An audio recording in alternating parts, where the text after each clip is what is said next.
And some of them gave us the property. There's a property in Ikate, about 10 units or 4-bedroom, that we remodeled to studios and 1-bedroom. The landlord, when we initially met him and told him about rent small, he was like, no, what is rent small? And this is one of the group MD of one of the top 3 banks in Nigeria. So he said, no, I'm not interested and all of that. And we met at his house in Banana Island. And then we did the numbers for the remodeling. We sent it to him. He called us for a meeting. And then we went to his house again the second time. And he was like, okay, these numbers that you guys showed me, it looks interesting. So what you would be making by just renting out the single 4-bedroom, by the time we are done remodeling it, he's going to be making almost times 4 on the same property. And he has 10 units. So you can imagine what the numbers are for him. Immediately he jumped at it and remodeled it, and we've done several, but that doesn't. So how many remodeling can we do? It's still very important that developers, are able to really come with the supply, and that's why I like the fact that Homework is jumping at this opportunity, at this point, and even we are looking at the different type of models that we can. It has to be. We have to do it creatively. It can't be boring. It can't be, just studio, just 1-bedroom. How functional can these spaces, how functional can they be that when you're in a small studio of, let's say, 20 square meter, it's functional enough for you to be productive. It's functional enough for you to go to bed and dream well and be able to plan the next 1, 2, 3 years of your life and do something great with your life. So when you talked about functionality, I'm a huge fan of the Olympics. Love everything about the Olympics. Apart from the races and the competition, what really stood out for me was the Olympic Village. Now, the Olympic Village was running on hydrogen and electricity, the cars, everything, and it's tech. Definitely, we have that demand in Nigeria for people who are looking for tech-savvy buildings. We haven't reached the hydrogen level yet, for sure, but what are you doing in that level? And of course, we have the developers and investors who are interested in ESG. Everybody's all about the environment, social, and governance. Everybody's looking at ethical ways of investing. What are your plans in that area? Okay, so we've had some talks with some guys. Funny enough, they were clients from the UN and WHO. And they had said how much sustainability and the whole going green, how important it is. But you see, again, it's a bit of a struggle in Nigeria because not everybody wants to pay. Everybody likes it, but not everybody wants to pay for that, that service, So what we've done is we've tried to see how we can introduce it in a subtle manner where you could break it into. I still had a talk with someone yesterday on this issue, and we said, look, aside from doing a sample unit, because people are moved by what they see, if you have a development of 30 people, you probably just get about 5 or 6 that would say, I'm willing to pay extra for this, or I'm looking out for this. So it's one thing to have it on one side saying, oh, you need to plan for such things, but then again, is the market going to receive it or accept it based on, because you don't just waste money trying to try. So what we've tried to do is we have the units as a cost price on its own, and then aside from the units, what we try to do as much as possible is to ensure that when you see the sample units, you're paying for that as an extra, and then you can also cherry pick. So you can say, look, I want this, but I don't want this. So if you want the solar panels, we're also trying to lead by example. We're just about concluding our head office this month, and everything is there. So basically, the whole idea is that we want you to see it, and then you could now ask for it. Because the truth is, based on research, we're also looking at how technology, and everybody, when you say prop tech, most people are going towards the whole, how do you sell? How do you use technology to sell? There's the building aspect of it, and it's not cheap, So again, this is where the multi-residential apartments make a lot of sense, because that cost is now there are more people, and that cost is now is now smaller for each apartment, so to speak. So we really want to do it because, you know, this entire UN agenda thing for sustainability and all, they have tried to like, look, you guys seem to be thinking this way. In fact, I think my master's project in the UK had a lot to do with sustainability and going green. You know, it was very hard, apart from doing it in my house and trying to do it in our office and trying to do it for certain people that think that way. You know, that's the only way you can show, you know, what you want to do. But I think this will work with the method we want to use, which is where you can just show them the sample and have all the different aspects of technology. And you can allow them, because I feel gradually, like the entire market is changing. We didn't know that people, even investors, are now going for, you know, you can even try it better with smaller units. I mean, what will you possibly do in a studio? Yeah. You know, video entry, video call, all that stuff will be a lot easier to implement on a studio on a one bed. And by then you share it amongst the whole number of apartments, it gets better. So there's a lot, you know, a lot of people are calling in for collaboration. Nigerians in the US that are, you know, engineering, technology, they've been calling us for that. And we're saying, look, it is these models that we're having that can create such. So just like I mentioned, the co-working space in each, we try to put it in there. It's just a small space, but at least when they see it, it is when they see that they can bring that extra 2 million, 3 million, 4 million to do it, you know. So I think for us, that's the strategy. Thank you. I think Sa'a has joined us. Yes, she has. So you want to invite her in and then she can make a contribution. Yes. Hello, Sa'a. Can you hear us? Oh, Sa'a, please unmute yourself.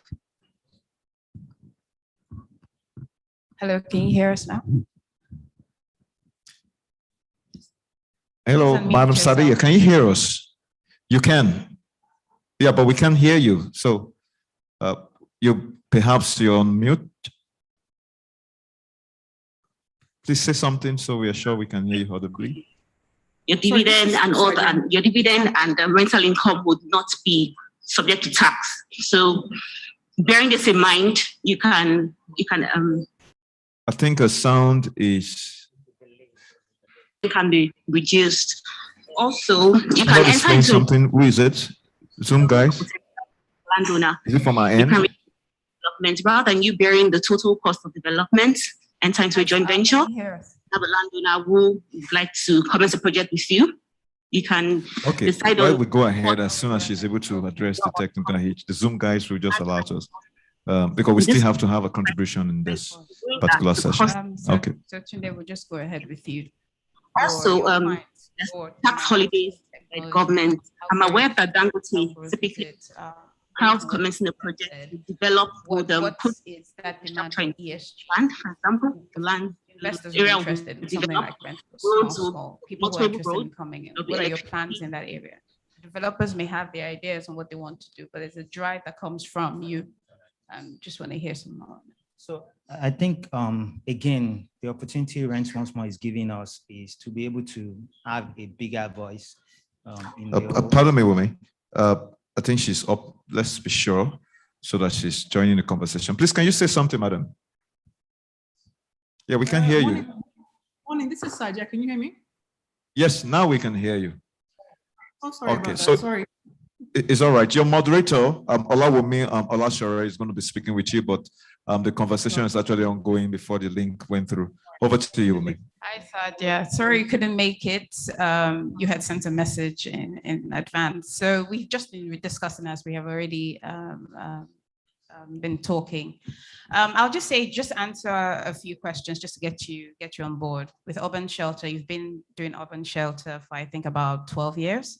So just let us know what path you're on. What are your plans for Urban Shelter with regards to ESG, with regards to technology? Just a brief update. Thanks very much. So my name is Sadia Aminu, and I've been the managing director now at Urban Shelter for the last 5-6 years. And then I've been in a senior management role as well in the company for another 6 years before that. So that makes the 12 years. Urban Shelter in itself is 30 years old. 2021 is actually our 30th anniversary. And in that time, we've been, I think, what I like to call transforming landscapes, transforming cities as well, in particular, making an impact in Abuja. One of the things that we had really wanted to open up with is expansion throughout Nigeria, and delighted for us that in 2019 we're able to do that by 2 projects in Lagos. So when you mention things like where do we see Urban Shelter going, it's expansion in projects in terms of geography, it's expansion in terms of sophistication of projects, and expansion in terms of how do we create innovative solutions for individuals, that's people that are homeowners, how do we create work solutions, how do we create real estate solutions in its entirety from start to finish. And I think really, you touched on the word technology. It's completely underpinned by that, because without the technology, I think you are very much restrained about your growth path. So it's something that we have an R&D department that really focuses on that. Okay, just to get up to speed. So we've been speaking to Jide Adekoya, we've been speaking to Tunde Balogun. Tunde Balogun runs Rent Small Small. Now, Rent Small Small gives you an opportunity for people to pay, just as the name says, really. Is this an opportunity that he can have with you as well?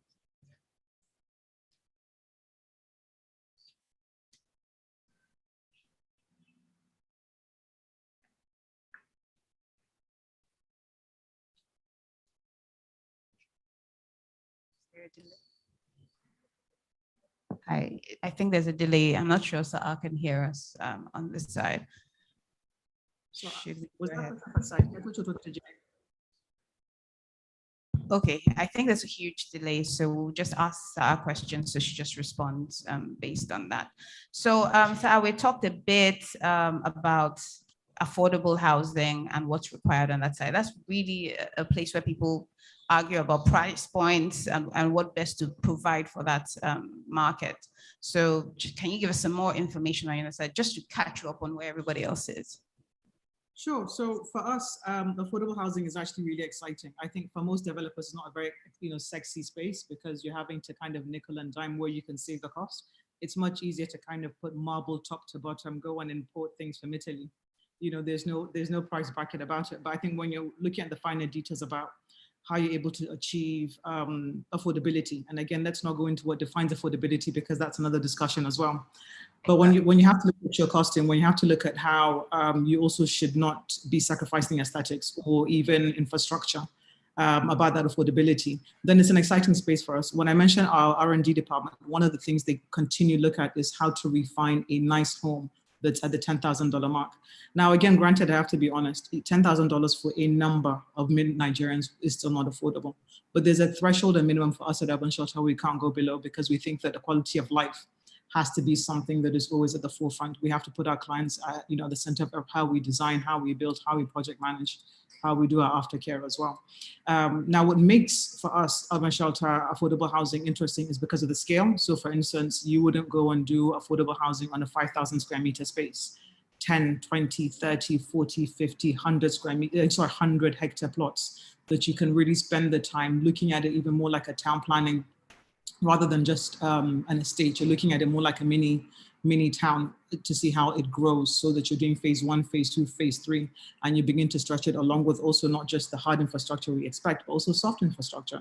You're looking for sports facilities, you're looking for a whole lifestyle for people at every range, because we shouldn't assume that people at the lower rung of the ladder are not looking also to raise families in these kind of holistic environments. So we love affordable homes. Our homes begin from 4.95 million. That's where our affordability begins, and we're really it's something we're really proud of. In that range alone, we've delivered about 3,000 homes in Abuja specifically for homes. We also use something that is not necessarily again popular because it's not very techy, but we build with red bricks when it comes to our affordable homes range, because it's much cheaper, it's more durable, has a lot of fire fighting resistance. By the time you get above Abuja and above, it's really good for cooling as well, and so on and so forth. So we noticed actually through technology, even though again it's a very old material to use, that it has really, really good building technology for bricks, and it works very well on affordable range.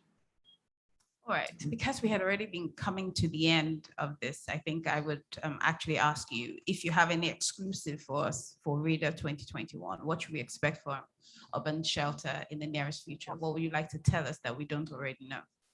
Gosh, urban shelter. It's a really, I love talking about, I live, breathe real estate, and I live, breathe urban shelter. It's such a passion for me, and it sometimes actually gets me a bit emotional.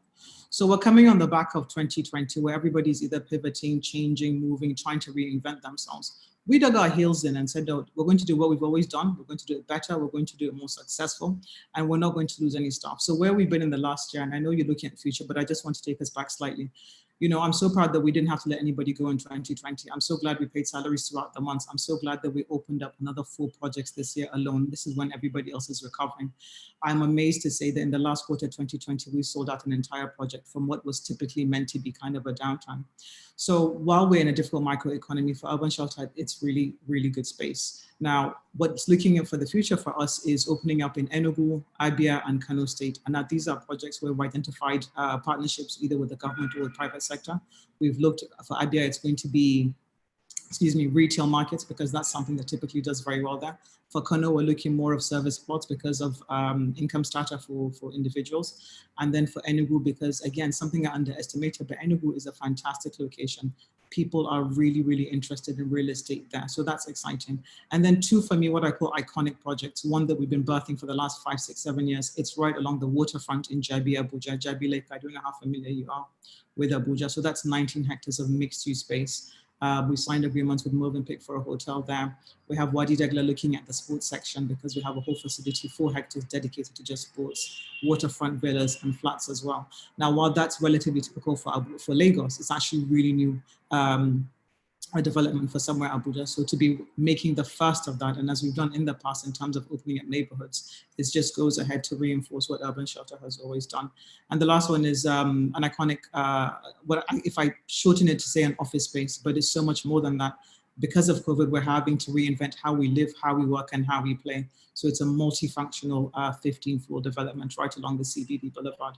So that's Urban Shelter in a nutshell. But I think definitely more innovation, more affordability price point, seeing how we can get from a $10,000 home to 5,000. Because again, nobody wants to do that, but we love it. We like getting our fingers dirty like that, from the high end to the low end. So really excited about these kind of projects. Yeah.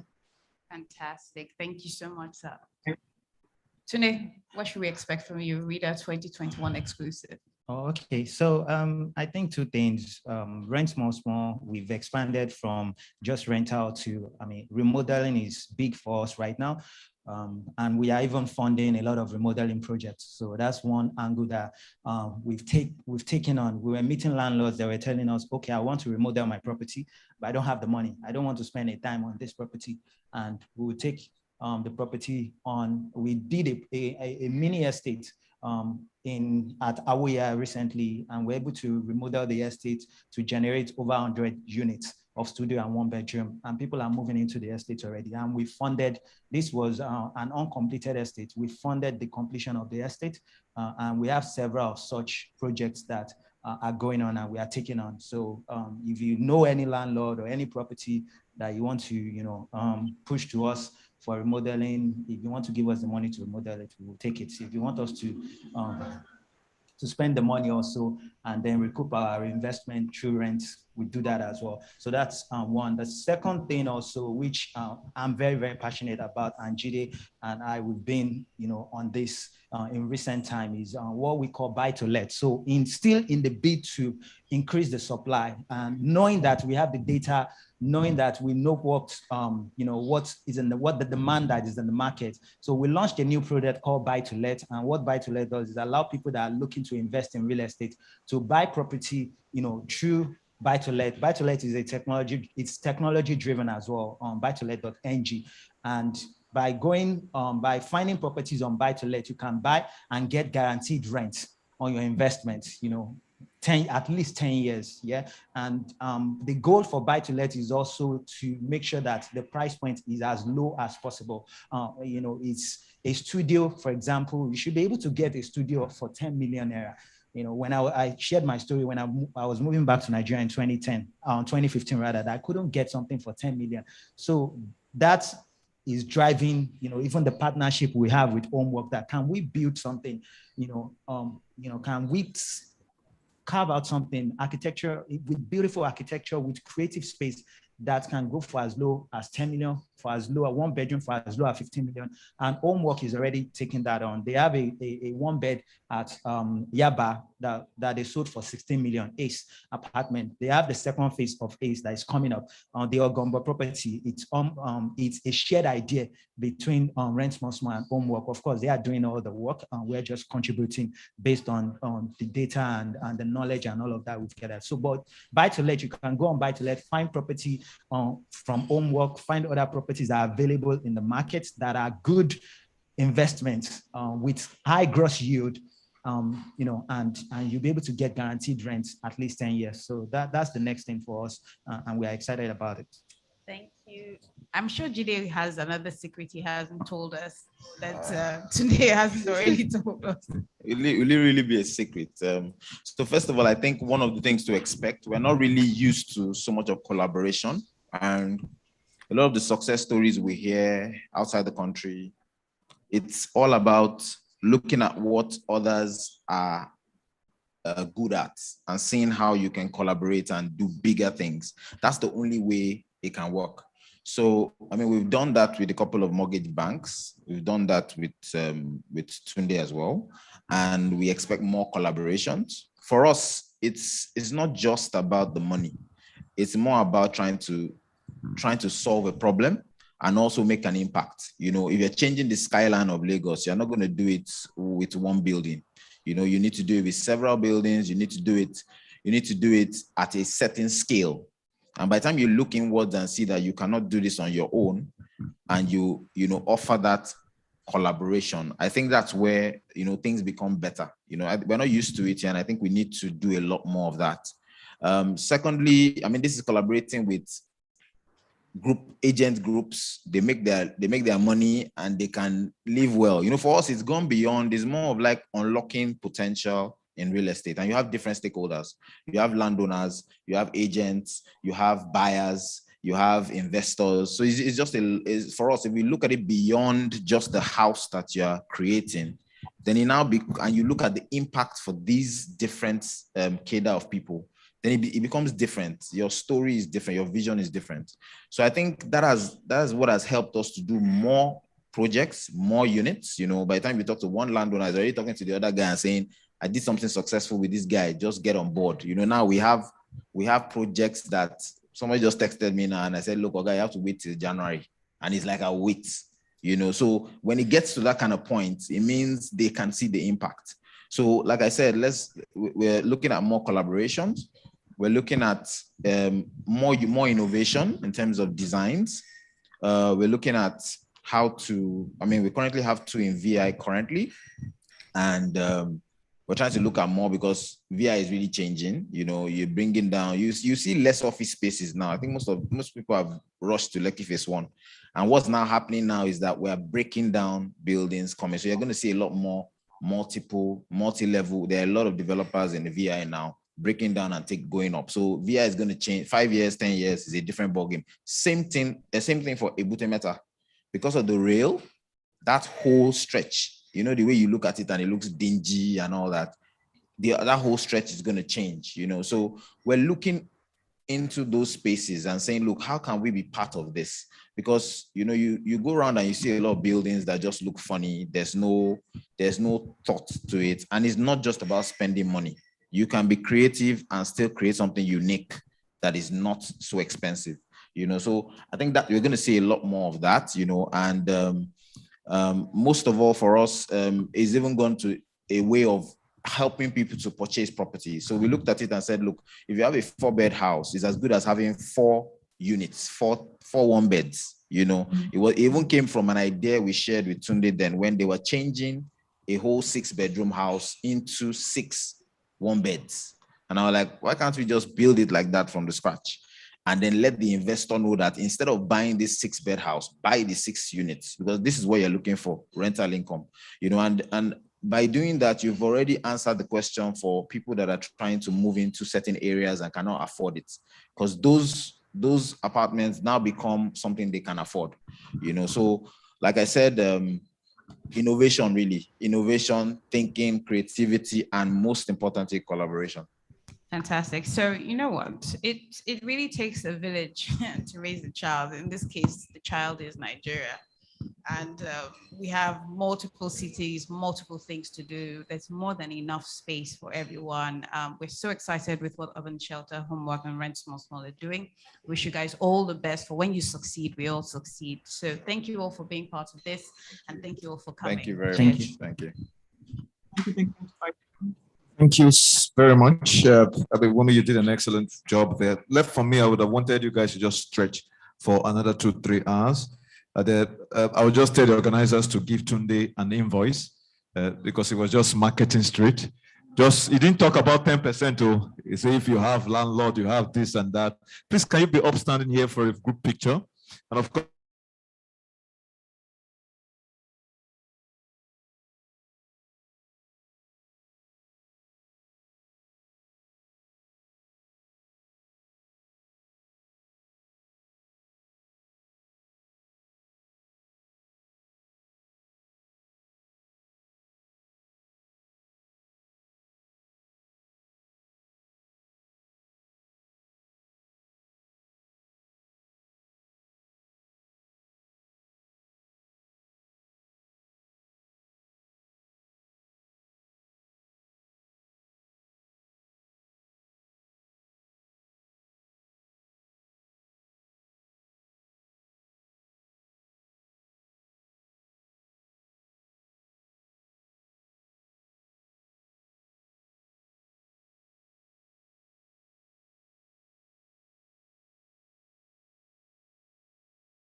of it, which is the induction into the Reda Hall of Fame.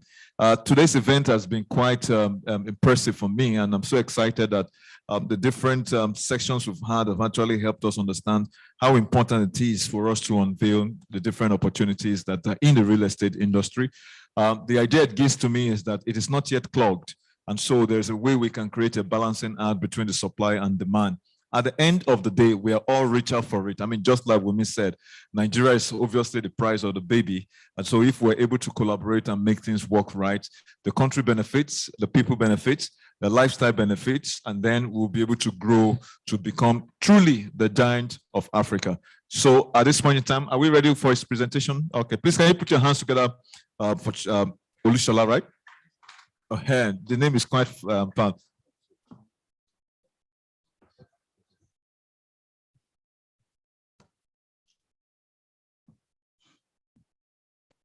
Good morning, everyone. All protocol duly observed.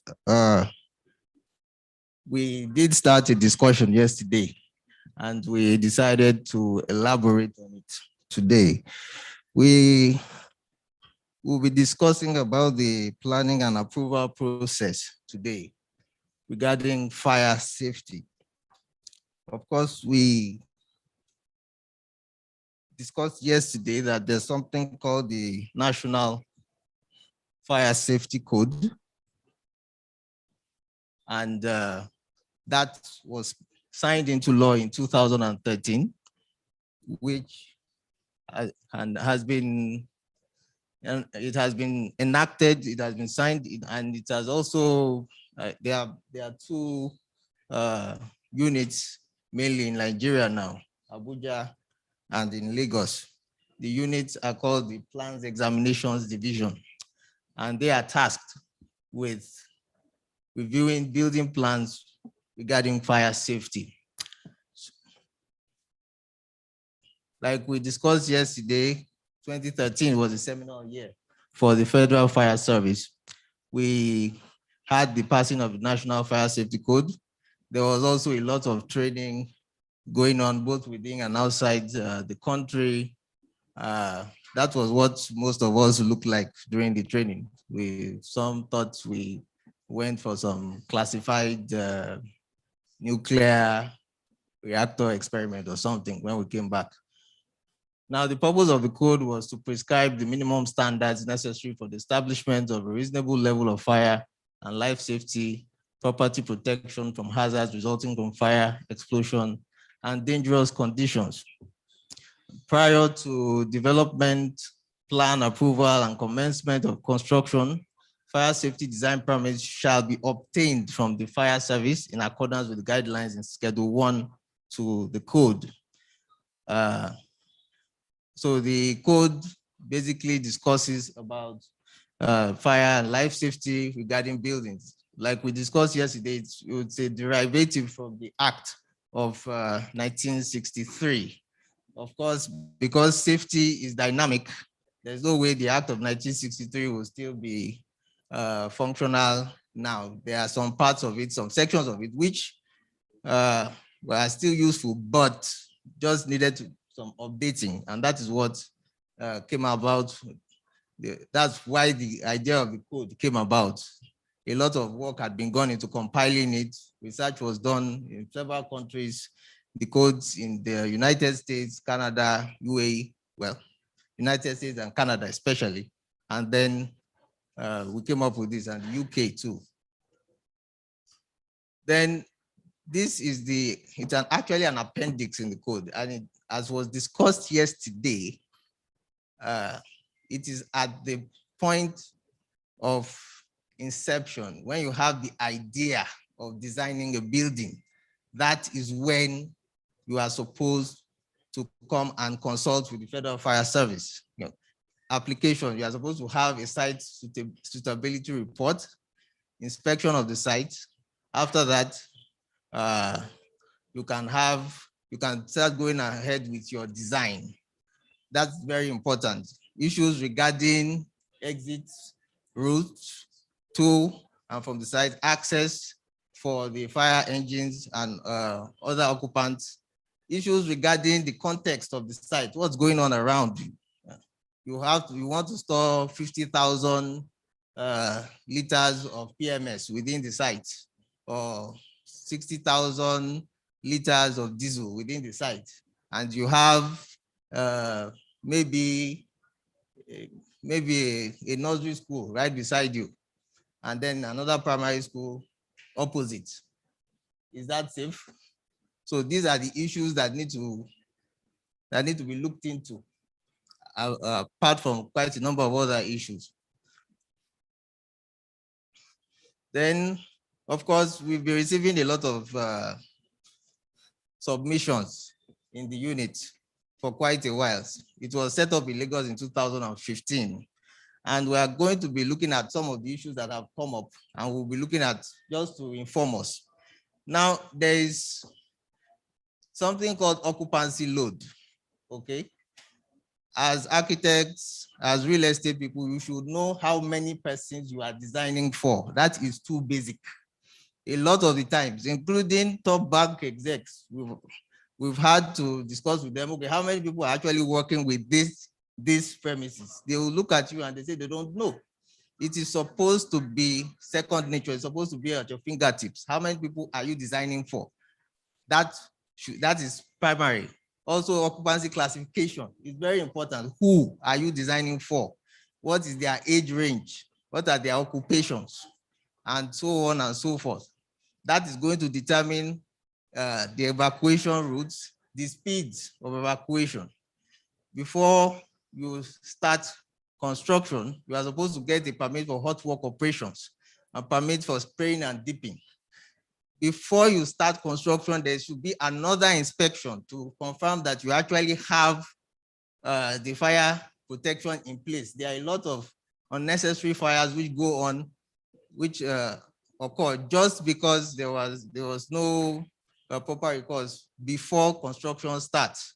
A lot of construction sites are actually disasters waiting to happen. And it is very important that you follow the guidelines, because a permit can't be revoked, you know, if it was found out that the previous person gave the permit in error.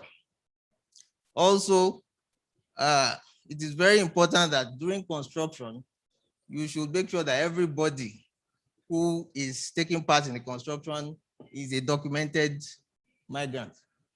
Many times, yes, we know that because of the unique nature of our construction industry, a lot of developers prefer having, you know, people from, say, Benin and Togo around, so that they believe that those ones are easier to negotiate with in terms of prices and in terms of competence levels, that Nigerians will, well, be using them to shine. So yes, that is okay, but are they documented migrants? We wouldn't want members of the Nigerian immigration raiding your site and packing all your workers.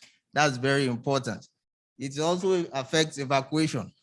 If, for example, you say you have a safety officer on site and you have these migrants there, what are the competence levels of their English language? If they are told to evacuate in a particular order, will they understand what you are saying? And if they do not, the safety officer on site, what is his own competence level in terms of French language?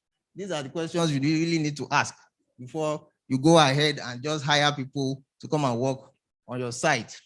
It's very important that we also know that when we are designing buildings, the fireman's lift, according to section 141 of the code, should be included in the design of the building. Also, spiral staircase for emergency exits has been banned.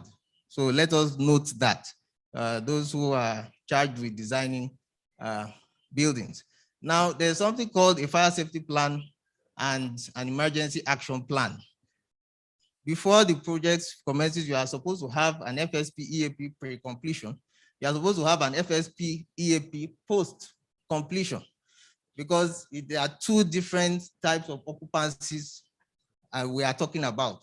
Pre-completion, you have the workers, you have the contractors, the architects, and so on and so forth. Post-completion, you have those who are actually going to be occupying the place 24/7.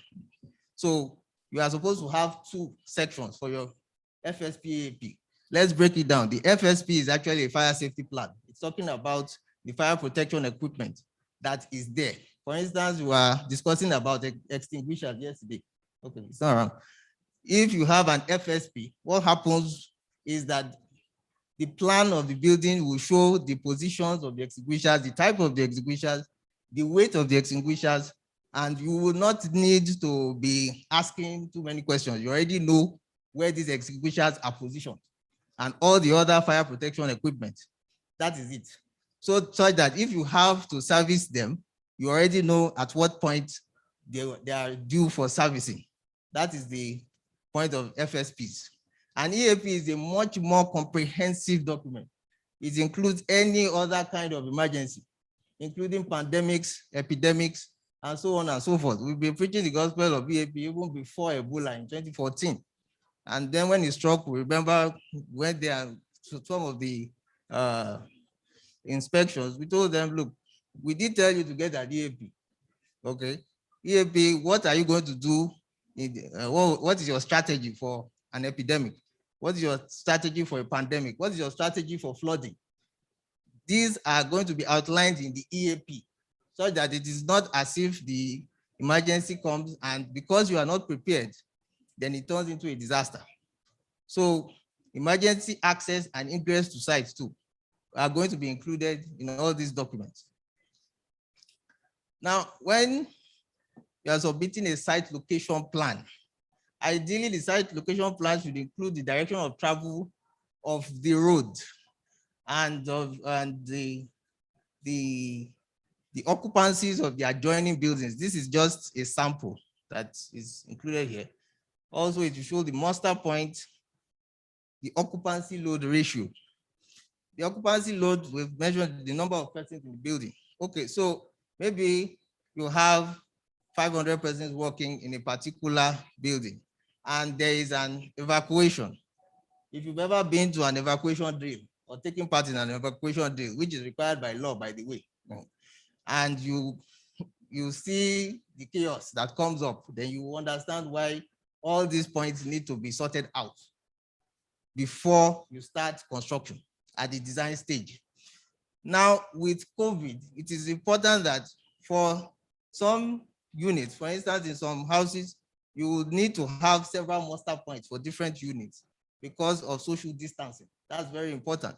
So the muster point you are designing for the proposed building, is it going to be adequate for the occupancy load and the classification you have? What if you have people with disabilities?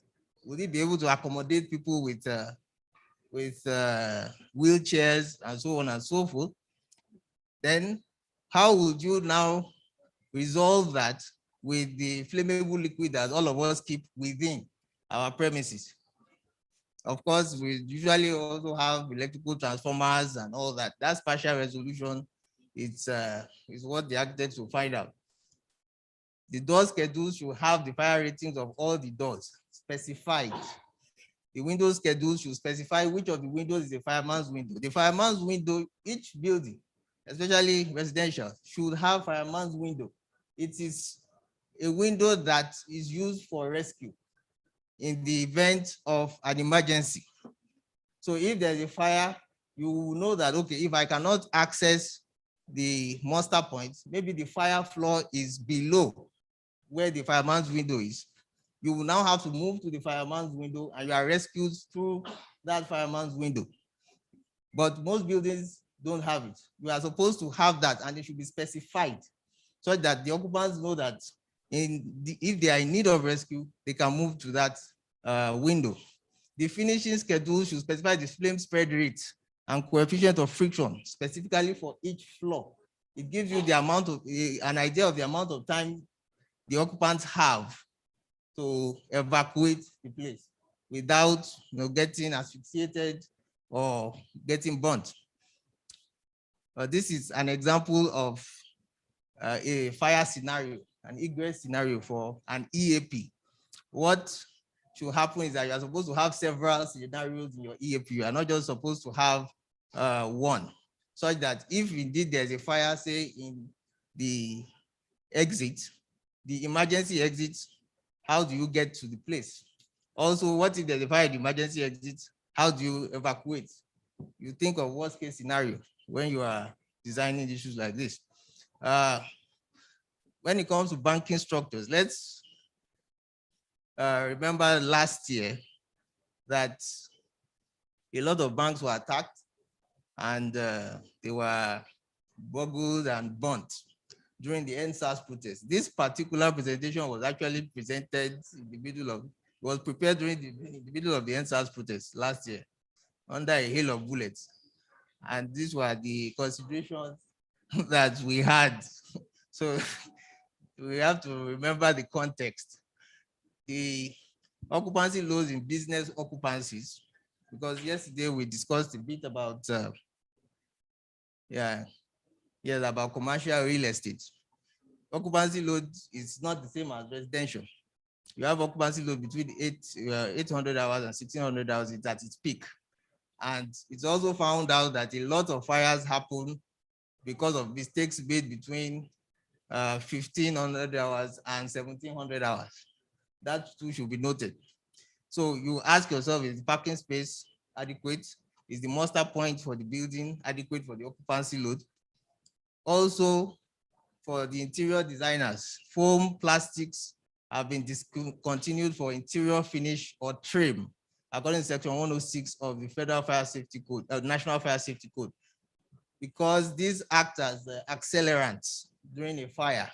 And also, very importantly, foam plastics, if the fumes that are produced during when they are subjected to pyrolysis heat can actually get toxic, and they can paralyze you within 5 to 10 minutes. It's dangerous to your health. So for areas within business occupancies, we have CO2, FM 200 and other fire suppression systems that can be used. There are some who look at, some decide on halide. There is this movie by Christopher Nolan, what's the name? Tenet, that latest movie. And a point was made about fire safety, where the owner of the building decided to use halide as a way of means of fire suppression and protection, because halide is actually toxic. It has been banned in many countries, but he got a clearance to use halide. Point that some decide that, okay, they would use that for areas like the strong room, for instance, where you keep money and other valuables within a bank. But CO2 fire suppression is what is usually recommended for places like that, because it is generally clean. But you should also confirm the number of asthmatic or potentially asthmatic people within that premises before you go ahead with any kind of fire suppression system. Also, when it comes to exits, there's the exit access, there's the exit discharge. When we are discussing of the exit discharge, is actually the major section of building where people exit from. If you check the coefficient of friction of that place, how easy is it for them to exit that section without slipping and falling? It's very important to check the coefficient of friction of the floor. Can you walk across the exit discharge without falling and slipping? Very importantly, partitioned office spaces should be finished with intumescent paint to reduce the flame spread rate. You could also use intumescent putty for conduits. You could separate mixed-use spaces with fire separation walls. Very importantly, because what happens is that with mixed-use spaces, maybe you have a group of terraced buildings. One is being used for commercial purposes. The very next unit is residential, and the very next unit is commercial. The amount of flammable material within each premises is different. It is not going to be a generic specification for each unit. It has to be specific to each unit. So that is why the fire separation wall has to come, such that if there's, for example, you have a kitchen with an industrial sized cooker, you have a lot of gas and all that. If there's an explosion in one unit, it's not going to affect the next unit. So we'll go to the one that most of us are very used to, residential occupancies. Statistics also show that in Lagos, this is where most of the fires actually occur at all times of the day. So residential occupancies are very unique because they have high occupancy loads at most hours of the day, especially on weekends. So we discussed this yesterday about housing estates. They should have hydrant lines, emergency road lanes, and widths should be adequate. The radius of turning should be adequate. Also, very importantly, helipads can be introduced there. We've been having incidents of helicopters not being able to land, finding an adequate space to land, and then they crash. Was that last year or 2 years ago? It was last year, yes. A helicopter crashed into somebody's backyard at Ikeja. If there was a helipad provided, adequate helipad, the person could have made an emergency landing. So you could also note that. Then it was also discussed yesterday, we'll talk about sprinkler systems, drencher systems. We have the roof drenchers, we have the wall drenchers, we have the window drenchers. So those are the various types of drencher system. Some of us must have heard of the Grenfell fire. It was a very big embarrassment to the UK fire services because their codes, I can assure you, British standards, if you have to study it, it is almost like somebody is punishing you. It's huge, it's big. British standard when it comes to fire. And after all that, you had the Grenfell fire, a lot of people from all over the world died there. If they had this installed in their building, it would not have happened. So a drencher, for, should really say the layman, is like a sprinkler system for the wall. It prevents floor to floor flame spread, vertical flame spread. Very important. We usually recommend it for residential buildings because in Nigeria, a lot of us cook regularly, especially on weekends. And then maybe there's a wedding and they say instead of hiring someone, the whole family is going to come down and people from all over the country come down for that wedding and you're all cooking and cooking. What are the fire protection measures you have? If fire starts in that place, it is not properly contained, it starts spreading to all the other floors. These are the kind of challenges you have. Very importantly too, over the years, when you are in architecture school, you are taught a lot and you learn a lot. But when you get out, you realize there are other things to learn. One of them is that generally we don't design with gas in mind. That is a very important point. Most people are not taught how to design with gas. How do you design in such a way that gas, however it is used within that building, is going to be contained in the event of an emergency? It is important to learn that. Also, decibel levels for residential is very important to know this. The standard is 85 decibels at the bed head. Okay, so whether it is installed along the corridor, wherever, at the bed head, it should be 85 decibels because it should be able to wake the person up in the event of an emergency at night. If, for example, there's a fire at night and the alarm goes up, it's not just for you to install an alarm and advertise in castles that yes, we have fire alarm system in this building, so it is top notch. No, is it of the right decibel level? Do you have strobe lights for people who are hearing impaired? How will they evacuate? They can't hear any alarm. Do you have bed shaker alarms for people who are hearing impaired and are asleep? And there's a fire. How do you alert them? So these are the points that you've got to look at. Also, if you're looking at the electrical aspect, the fire rating of the cables, you could use intermittent potting because a lot of the fires, let's note that there's really electrical fire is a term that is abused. Fire is usually classified by the burning agent, not by the source of ignition. Let's do that. But people use it a lot. Okay. But electrical ignition, that is what happens. What is actually burning is the solids, not the electricity. So the electricity is just the source of ignition, not that. So do you have the fire rating of the cables? How much heat can they take? So for indoor power equipment room, you can use 2 swing doors for the ease of escape, access and escape. Then the alarm system should very importantly automatically cut off electricity to the fire floor or to the building. Very, very important. Immediately that happens, that is where the secondary power source comes. It is the secondary power source that is supposed to power the emergency lighting. Please note, it is the secondary power source, not the generator, because whatever happens, the primary source of electricity should be cut off to that fire floor. All you now have to do is to evacuate. Let's note that. Then we were looking at a lot of ideas because with COVID, NSAS and all that, a lot has happened and the way we design has changed. So you are supposed to design panic rooms within your building. You are supposed to have a place where you can Zoom, for instance.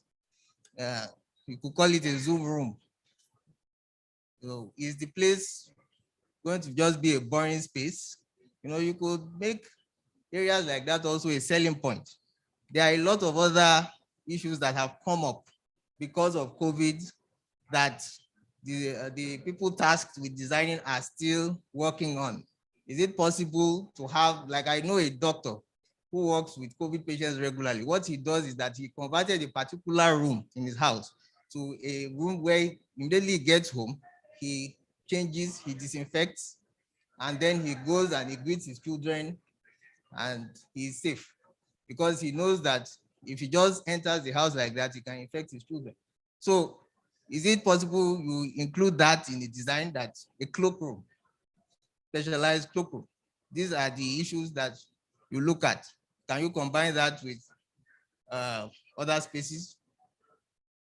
These are all the other issues that have come up because of COVID. And we also discussed yesterday that, okay, now that with COVID, you are actually not supposed to hold the railings when you are exiting because you can get infected. Then how do you now exit effectively?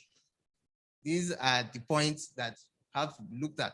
COVID has created a lot of other issues, that design problems that are actually very solvable. But as always, we recommend that immediately you get the idea for these buildings, for these estates, whatever the scale, you can consult with the Federal Fire Service, okay? Yes, it's not just that it is required by law that you should come, but it's one of those times when the government is actually interested in your safety. Remember some years ago when a governor mandated that everybody should be using helmets if you are going on Okada, commercial motorcycles, and it met with a lot of stiff resistance, and it was a good idea. There was nothing wrong with it because it made sure that anybody going on motorcycle will be safe. There was a lot of back and forth. So these ideas come once in a while. Yes, the government gets ribbed and canned from time to time in Nigeria, but this is one good idea that has come up in the last decade. So let's ride on with it. We recommend come submit your drawings, even before you get the drawings, at the time when you just have that idea. Come down to the office and we'll talk, okay?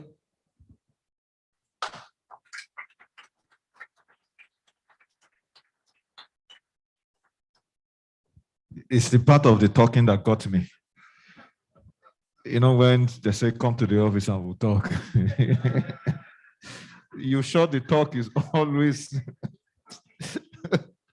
Please, can you put your hands together for him? Do we have any comments or questions for the fire service? Okay, we have 1, 2. Great. Let me give this to you. Hello. Okay, you people want to talk. Okay, all right. As briefly as you can. Yeah, good everyone. Thank you, Guy, for that impressive analysis of your work. I really have a challenge in a way, which I wouldn't know whether I have the jurisdiction to also address because this is a federal issue. I wonder why it's still having credence on the states. They are not structured. I would triple it down to states so that states will take care of this since we're operating a federating system.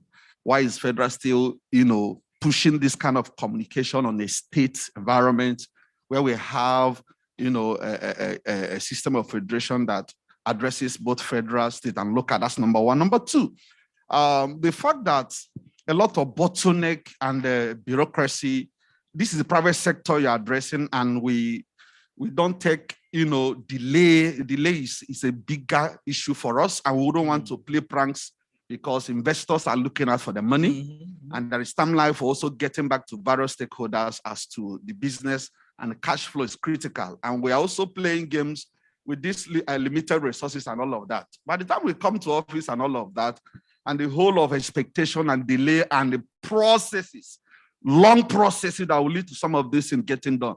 How is federal service ensuring that some of these beautiful ideas and projection and proposition that borders on safety is actually action have been expedited to cut the baggage of bureaucracy and all of that, and ensure that time are maximized, because time is currency for private sector and all of that. So that's my contribution.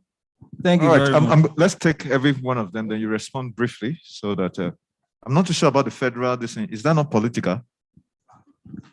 Sorry. Good afternoon.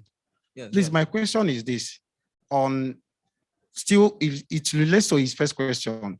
If you get approval on fire service from the states, do you also, because we have the situation whereby we got from the state and the federal was there and said no, that they should also get. So are you guys not working together, or do you need to get state and as well go back and get for the federal? Please. Thank you. It looks like this question cannot be escaped. Let's just focus on this to the course of time. Okay, thank you very much. These are very important questions, but I can assure you the questions are coming up because of the unique terrain we find ourselves in Nigeria. In a place like America, where a federation is also run, the distinction and in terms of responsibilities between federal and states they are no brainers, because it is common sense. States report to federal. Simple. You don't need to go to study to get a PhD in law to understand that basic principle. So even if you have, it is okay, like you have the NYPD and then you have the FBI. The FBI have the power to tell the NYPD to step up a case. Simple.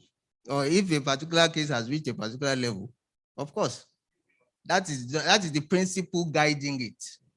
Okay, so yes, you have state laws which you should follow, but you also have federal laws which you should follow. Okay, and this initiative came from federal. Fact. So what happens now is that even if you have the permit of approval from state, in terms of building approval for federal, you should also get it. Fact. That is highly recommended, because by the time, like was discussed yesterday, when you get to insurance level, if, for example, God forbid, there's any fire in that building whatsoever, these are some of the issues that might come up. And it is always recommended that, well, it is good for you to get all your approvals. In terms of time frame, I understand that, yes, it is important you have deadlines. Fact. Yes. But that is why it's encouraged that at the time when you just got the idea for the building, you should come. If you come at that time, I can assure you, most of the time that is going to be cut, that is going to be taken when you are going back and forth and submitting and all that, will be cut by maybe 70 to 80%, because you've already come at the incipient stage. Any change that is going to be made to the design, fire-wise, would have been done even before you had drafted it out, before you had done all the major submissions, and so on and so forth. So that is just what we recommend, that come at that time. When you say, okay, we have a client, he's a developer, he wants to design this, come to fire service, we register it, we go to the site, we check, and then we can now start giving you advice, do it like this, do it like that. It can pass any kind of fire code anywhere in the world. Fact, if it is that you are looking at. So that is what we recommend. Okay, thank you very much. Please put your hands together for him. I think that does it. But in my own opinion, there must be a way how important is fire issue in Nigeria? That you have to do state, then you have to go to federal and all that. These are part of the things that make people rather to not bother with that. So the state and the federal should find a way where they can work together. So it's just one press on the button. Already, I don't know how many people feel what I'm feeling. it's almost becoming like, why do I want to be bothered? I should just circumvent the process. So we have to leverage on technology and processes to help us synchronize these things. Thank you. Good afternoon once again. I just want to respond because I guess this is an avenue for we to also clear some issues. When it comes to issue of firefighting, in terms of emergency operations, we do not have jurisdiction. The Federal Fire Service and the state fire services work together. But where we have issues is always on the issue of revenue. And that is why, in most cases, the state government will feel, you are federal, you should be in Abuja. Not minding the fact that the Federal Fire Service is in all the states across Nigeria. So the most important thing is this, as an investor. The question that should come to your mind is, what am I trying to protect? What is the gain? What is the value of the service that I'm going to get? If, of course, the value you're going to get from the Federal Fire Service, is important to you in terms of securing your investment, the safety of your investment. What am I going to get from the state? What am I getting from the federal? The federal made, for many years, we actually didn't have this law here. There was no external laws as to how to regulate buildings. But the Federal Fire Service didn't fit and got this code. Mind you, the act that was reviewed was the act of 1963 that was from the federal. Then we didn't have the Lagos state, we didn't have other state fire services. It was the federal. The federal has always been the father. And with this law, we were done at the federal level. The first was the National Building Code. The extract from the National Building Code was also transferred. That one was done in 2012. And it was also transferred to the National Fire Safety Code. And what we did was to ensure that the investment of the owners of these buildings should be protected. So look at the value that the federal or the state is bringing to the table, and then decide on what you want. But mind you, if the federal come to your side and you say you have done these things, they say bring it, let us look at it. I can remember there was one of the sites, I don't want to mention names. There was something wrong with the drawings. The architects would, of course, they would design.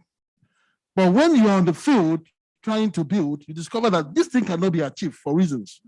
And then, of course, you have to find a way to achieve it by cutting some other corners and all that.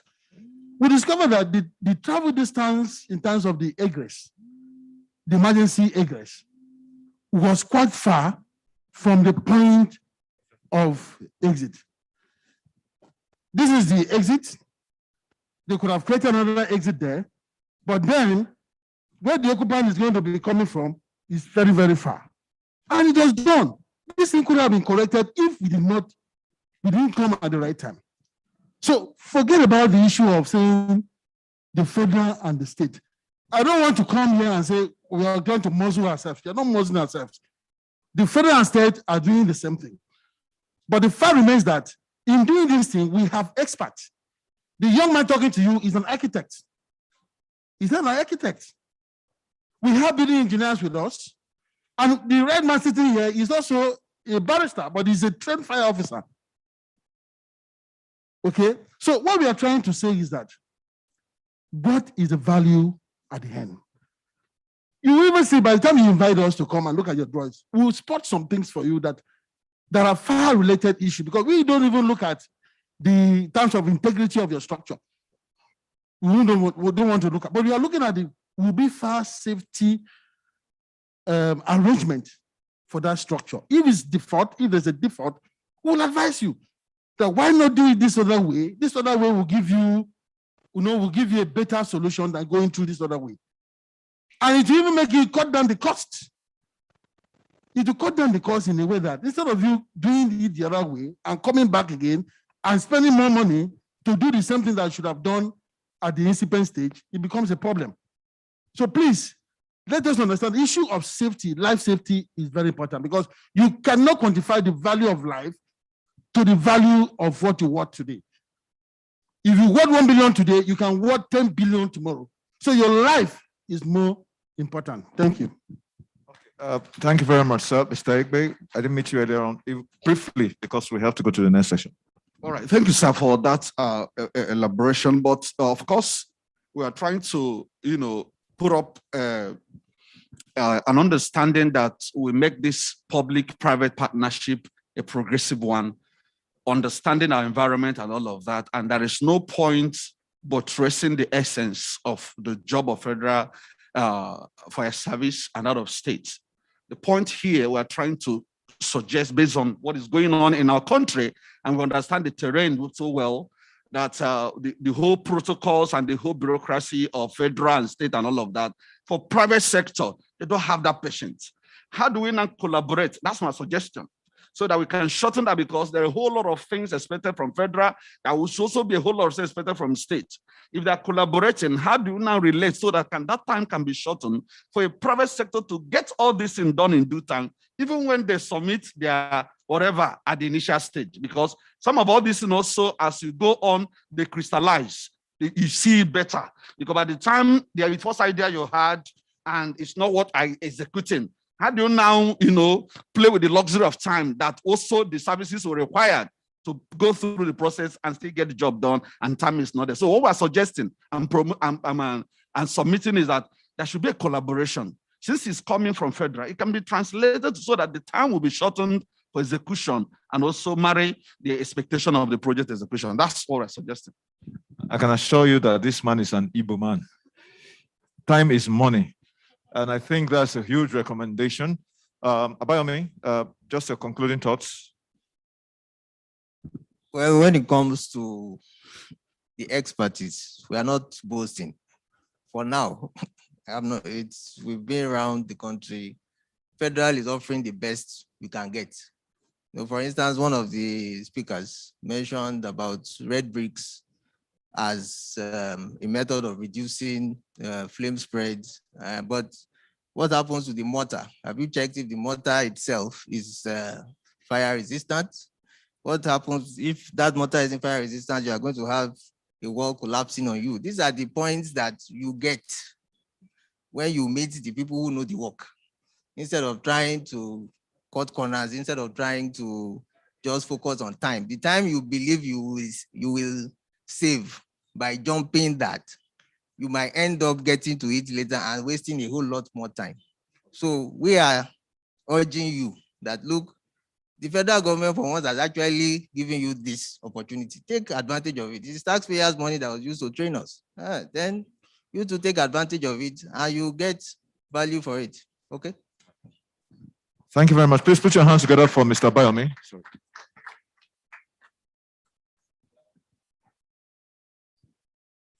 Let me invite the three of you up. Please, can you quickly come up, sir? And your other colleague, let's have a photo session. We need to put this on ground to make sure. Photographer, where did you go to? Okay, it's there.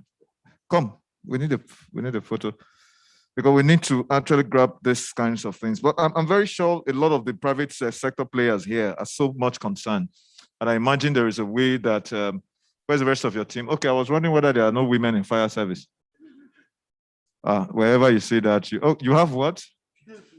Beautiful women. All right, that's a quantity for definition. All right, ladies and gentlemen, this is an amazing thing, because I think it's part of what we have to explore.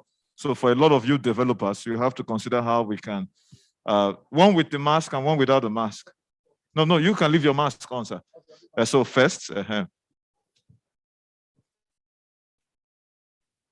okay, without the mask now. Yes, you can remove the mask. Don't worry, the moment you remove it, you won't be able to catch COVID. Please smile. Abi fire servicemen don't smile, and women. All right, thank you very much. Please put your hands together for the Federal Fire Service. I want to say a big thank you for making a day here for us. I mean, to understand how this works, and it's important. But I think this conversation is going to continue because I understand what my friend is talking about. Time is money. And you know, if you have assessed that fund with an interest rate that is not very friendly, you want to be sure that there must be some kind of being in sync to make the process faster. We need to do what is right, we understand, but it should not be that we will become victim of a system that is trying to improve itself. Ladies and gentlemen, please quickly, I would like to introduce Dolapo Omidire, Research Director, Estate Intel, to please come up here and then take a seat. Please put your hands together for him. This is the plenary session on occupier requirements and implications for the office market across Africa's leading cities. Joining him also is Mr. Bolaji Edu. He's a man that I'll definitely recognize anywhere, anytime. Please put your hands together for Mr. Bolaji Edu. And certainly, I'm always excited when I see the woman in this kind of tea because it balances the equation. And that is Madam Uzo Oshogwe. Please, can you come forth? She's the MD CEO of Afriland Properties. And then joining them is Jamil Dawudu. No, you sit here, sir. We want the woman to have the good. So you can have that. Thank you very much.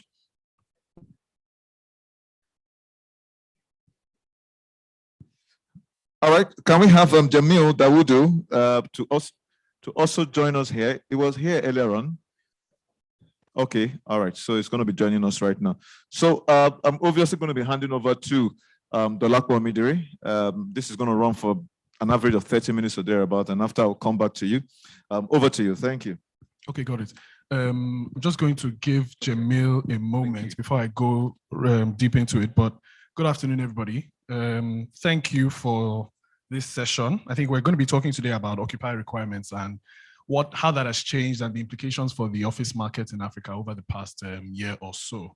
I'm going to start off with a few questions to give everybody, I guess, a break into the conversation. So, I mean, the first thing I want to touch on, and this is going to go to you, Bolaji and Jamil, given your space as advisors and real estate service providers. The tenants over the past 18 months, I think the requirements that they have changed. They're looking at the office market and space, and they're looking beyond the brick and mortar, asking for more turnkey services, staffing, furniture, a little much more beyond than we've seen in the past. So what are the requirements that you have seen, and why do you think that has come up recently? So Bolaji, you can start. Okay, thank you, Dolapo. I think that your premise to that question is very accurate. You know, the office occupiers are, looking at the office as a service. They want to. It is another asset, which they own, and they want to be able to get a service out of it, rather than just purely, bricks and mortar. So you do find that, they're looking at space optimization, they're looking at cost optimization, they're looking to ways to sort of make the office more efficient. How can they sort of get the best out of their staff as well? So, it's the traditional leases are still there, flexible leases are still there, co-working spaces is also something that is also key to the market as well. Okay. Now, when you look at what has happened recently, especially with the pandemic, that accelerated an ongoing process towards more flexible working, with occupiers wanting the types of requirements that you've outlined, Bolaji. So Jamil, maybe you can just touch on how you think that is going to evolve moving forward. Hello. Yeah, we've seen, I mean, with the current pandemic, the whole dynamics of the commercial industry has changed drastically. Now, prior to the pandemic, there were issues about the economy. There was the devaluation of the Naira. And most of the occupiers looked at it saying, look, the dollar's been constant, but we're paying more in Naira terms. And how do we reduce this cost? Because the question is, cost is rising, but doesn't necessarily relate to your P&L, which is your profit and loss. Now the pandemic is coming and people are finding out that, look, we've paid for 2,000 square meters of office space. We've barely used or stayed in the office for over a year. So that has also put a damper on how people look at the market, how people look at how they work effectively. So the home working has come into place. We never thought it was going to be a successful.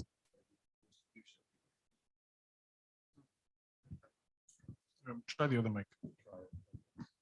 Hello. So the home working has come into place where people never thought it was going to be something that was going to be quite successful.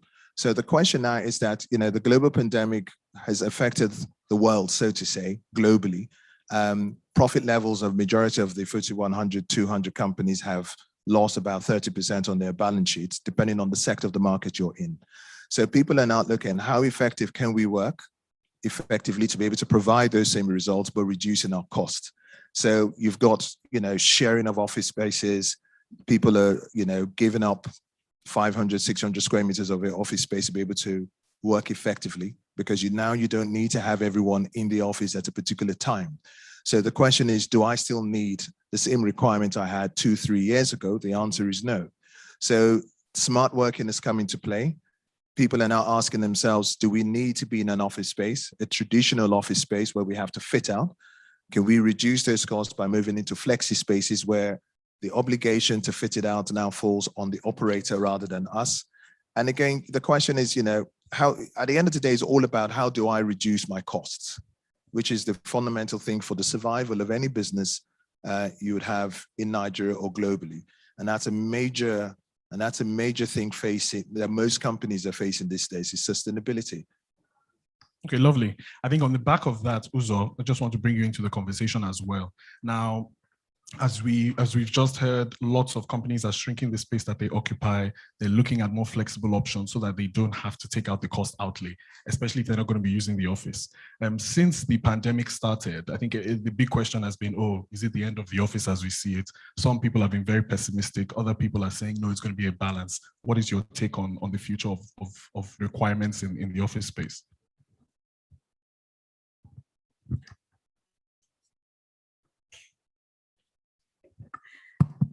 Hello, everybody. My take is that majority of the companies that I do business with actually operate in the hybrid. That means you probably have, at a particular time, you have 50% of your workforce working from home and 50% in the office. And it all depends on the kind of business you run. If you look globally, majority of the software companies are actually working from home, remote working. And a lot of people that never thought this was possible. Like where I work, before the pandemic, we actually had the discussion about home working, remote working.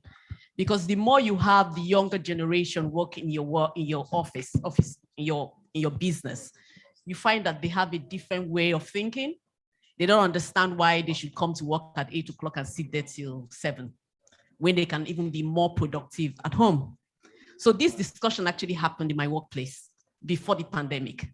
And then while we were told to go away and think about it and come up with justification, I think the pandemic actually gave us all the justification we wanted, because then it wasn't a choice. We're forced into home working, at least majority of us, at least in the last, in 2020, work from home, say 6 months of the whole of last year. But that doesn't necessarily mean that the physical workspace is going to go away. No. But it's going to be used more in a functional way, whereby businesses are looking at, how do I run my business? Do I need IT to be in the office? No, they can work from home. Do I need the marketers to come into the office? Not really. But then you have some certain disciplines that have to be in the office because of the nature of their work. And then you can't rule out the person-to-person interaction, collaboration. You actually saw what happened. I've actually been in a lot of these conferences where we have the remote working. We're not quite there. Remote conferences. We're not quite there in Nigeria. So we still see that people require the physical workspace, but it's just that they are now shrinking those spaces. So as developers, we're now building functional spaces.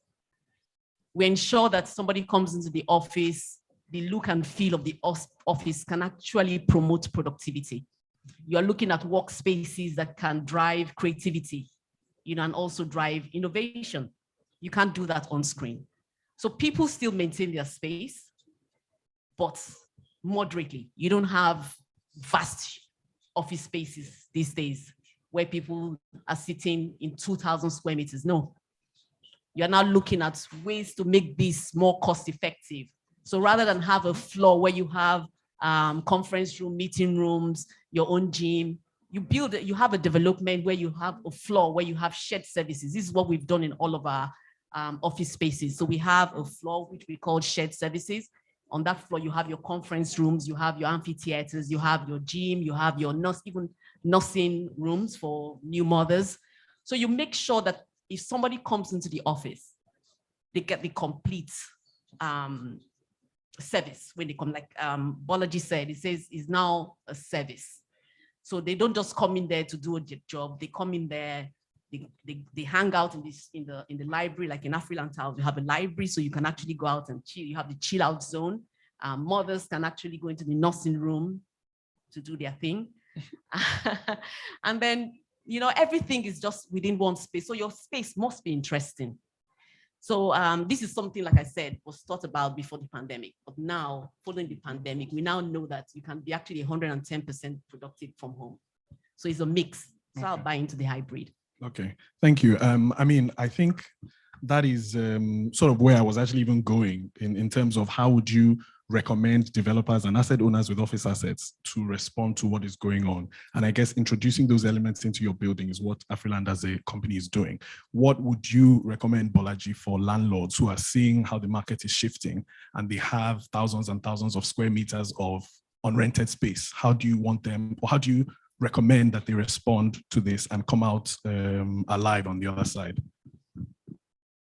Again, that's another very good question, because it's a difficult one for investors and developers, because at the end of the day, you still have your valuation that you need to maintain. Having said that, you sort of have to look at flexibility. You can't just rely on or just push for a 5-year lease or more. You have to be prepared to enter into element of flexibility. You have to look at tenant installations. You have to be prepared to sort of provide sort of turnkey solutions as well. And one of the things which is really a weight on our market here in Nigeria is the operating costs. Whether that is energy or whatever. So how you can make your buildings more sustainable, more green, to try and reduce the cost to reduce the cost to the tenant as well. We've seen an influx of flexible office providers into the market, both indigenous and Pan-African. Africa Works and others, and for developers to either provide that as a service themselves or to partner with an established service provider. Because the thing which developers and landlords need to do is that you'd find that as Jamil said, space requirements are going down. An occupier that may have taken 2,000 square meters would now be saying that they want to give back 500 square meters or 600, or 600 square meters. So you have to be, it's better to have an occupier in the building rather than not. And so, this is a tenant's market. And from a landlord's perspective, you just got to be listening to the tenants, engaging with the tenants, and understanding what they're looking for and seeing whether you're able to meet them halfway. Got it. I think going back to what you had mentioned, Duzo, in terms of integrating some of these facilities into your building, as we're hearing,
don't just go out and just construct or renovate. We actually test the waters first. Okay. And then we have target markets. So once we identify the off-takers for these spaces, we discuss with them even before we start doing the work. So that means the renovation or whatever we're doing, and it's mostly long-term tenants. So it's like, we know that we're going to have them for quite a number of years. So we're able to actually pay what it takes to give them what fits their business. And before we actually commenced, we had at least 70% of takers. Okay. And as we constructed and we showed people around, we got more people interested. And then the last 2 floors were actually taken by federal services, agencies.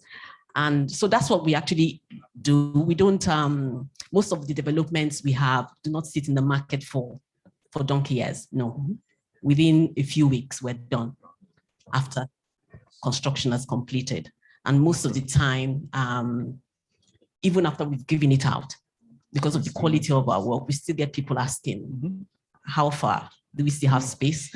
We did Afriland Towers. We also released, commissioned the Hess Towers on Ajose as well, which was commissioned by the governor of Lagos State. And basically, that's what we actually do with all of our developments. Okay. Target our markets, give them what they want. And then yeah, we're good. That's what secures the 100%. Yeah. Okay. Bolaji and Jamil, just to take this over to you now. I mean, part of the attractiveness of developing office assets is putting together a building, and it's the core and just the shell that you're giving to the tenants to fit out.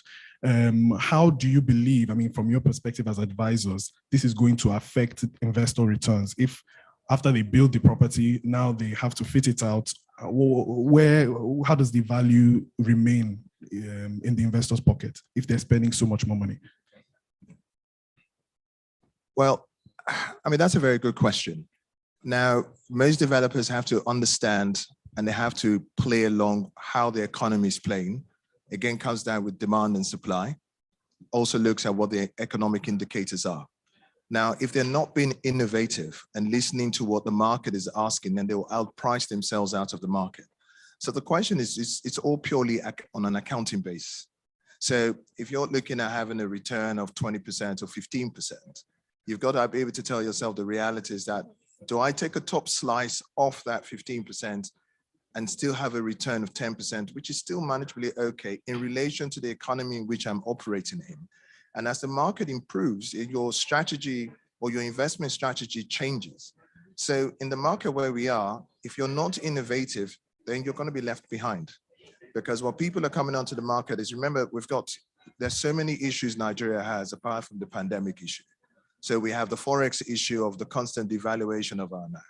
Most occupiers are now asking for leases to be dominated in Naira and not linked to the dollar. But that's a very difficult discussion because majority of these investments have dollar debt financing on it. So the question now is it beneficial for a landlord not to think objectively and have a zero return, or think objectively and have a 60% return, and then he can use that 60% to renegotiate with his finance chaps to say, well, here's the reality. So if we are all not singing the same hymn, then you're going to have to write it off as a bad debt. This is going to be a toxic asset, and we all lose. So nobody wants those assets going to AMCON because we know how that's going to end up. So the question is, everybody has to come to the table. You have to listen to it's like customer services.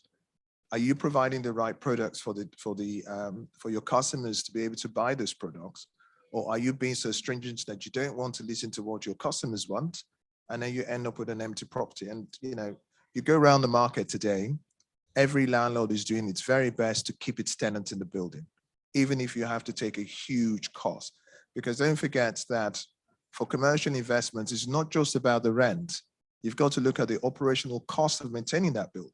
And if you have less tenants in the building, the landlord has to dip into his pockets where there's no revenue coming in to be able to pay that.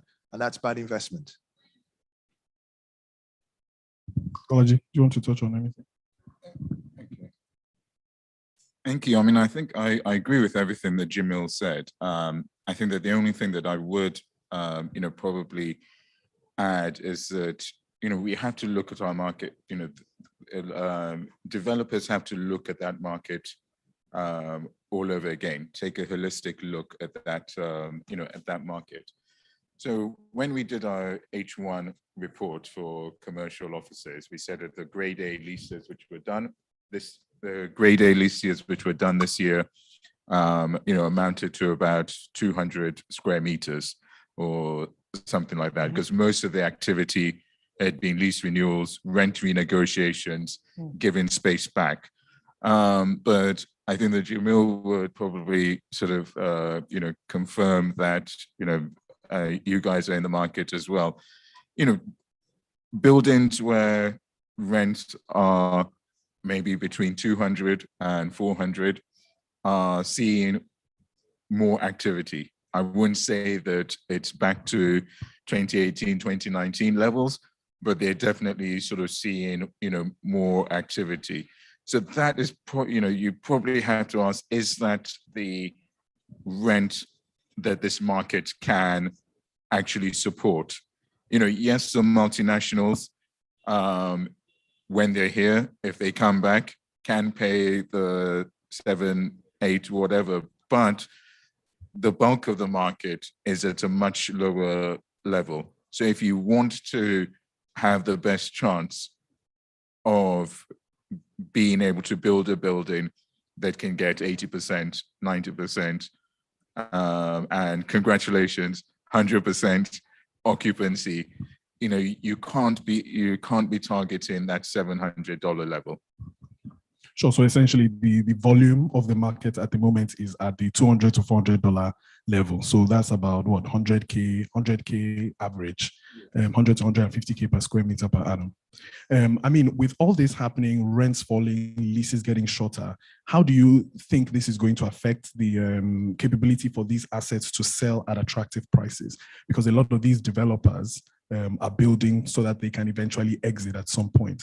How do you think the market is going to respond to this? Well, if you ask most developers today, you find that the deliveries for some of these projects in the pipelines have been extended way beyond the 2023, looking at 2024 or even more. And there are various factors, but in terms of asset values, majority of these assets have lost maybe 20, 30% of their terminal value. And the reasons are, again, I said to you about the devaluation of the Naira. What you see in the market today is a lot of recycling. So there are not a lot of new entries coming into the market, which is affecting the take-up spaces. So what you're having is tenants are now looking at the market and saying, where are the cheaper buildings that provide me with the same quality I'm achieving where I am? So if a developer were to ask today, should I build a grade A? I'm sure every property consultant will tell him no, because you're not going to get that return on investment. So everyone is a little bit wiser now, and everybody's now looking at those pennies. So the question is, you have the $200 to the $500 properties are getting more tractions, there are more inquiries. And that's, you find people migrating from the 700s and the 800s and looking for the cheaper ones. And when the market recycles back to the top, it's the same cycle. So it's the boom and the bust. And that's what you have. We saw that when the credit crunch happened in 2006 or 7, which was the same thing, where landlords said, stay in my building for 1 year free, but pay the rate and pay the taxes. Because if that happens, if that doesn't happen, then the landlord has to pay those taxes, has to maintain those assets. If not, they become toxic assets. So developers are looking at themselves saying, look, if I can hold on to these assets during this toppling period, I will. And if I don't, then it's the reality of where the market is. Okay, I mean, looking at that, the key point I actually want to pull out is the A grade and the B grade, which I actually completely resonate with. Right now, like you said, lots of traction and more of the leasing activities happening in the B grade space. So if a new developer is coming in, most likely that's where they're going to want to build. But I mean, some of the things that I've seen is that when you're comparing the construction costs for these types of assets, they're not that different. And by the time you deliver the B grade, yes, it doesn't have as much frills as the fancy A grade building with the lead and marble and all these other fancy things. Are we not going to still be at the same position in terms of return? Because you're almost spending just about the same thing. Okay. No, I don't think so. I think it's being able to build smart. Okay. You don't have to do all that marble anymore. There are nicer products that would not cost you that much. And your contemporary buildings are not that expensive, at least when you compare to the A grade. So I think it's just for the developer to sit down and do the maths. It's all about the bottom line at the end of the day. And another idea I want to actually throw out there is that you can't be a developer and say, I'm going to just build commercial buildings. No, you must diversify your portfolio. So what we do is that there's a mix. We're doing commercial buildings, we're doing residential, we're actually going into the hospitality space and also medical real estate as well as shopping malls. So you must try and diversify your portfolio. Like what Jamil said, is boom and bust. You have to be able to manage the market. This is where we find ourselves. So you must sit down and look at what works and what doesn't work. Mm-hmm. If the commercial real estate is not as buoyant, then you reduce your square meterage that you're actually putting out in the market. And then look at the residential space and see what you can put out there. 1 bedrooms, 2 bedrooms, studio, what's selling. So you must study your market and see how it works for you.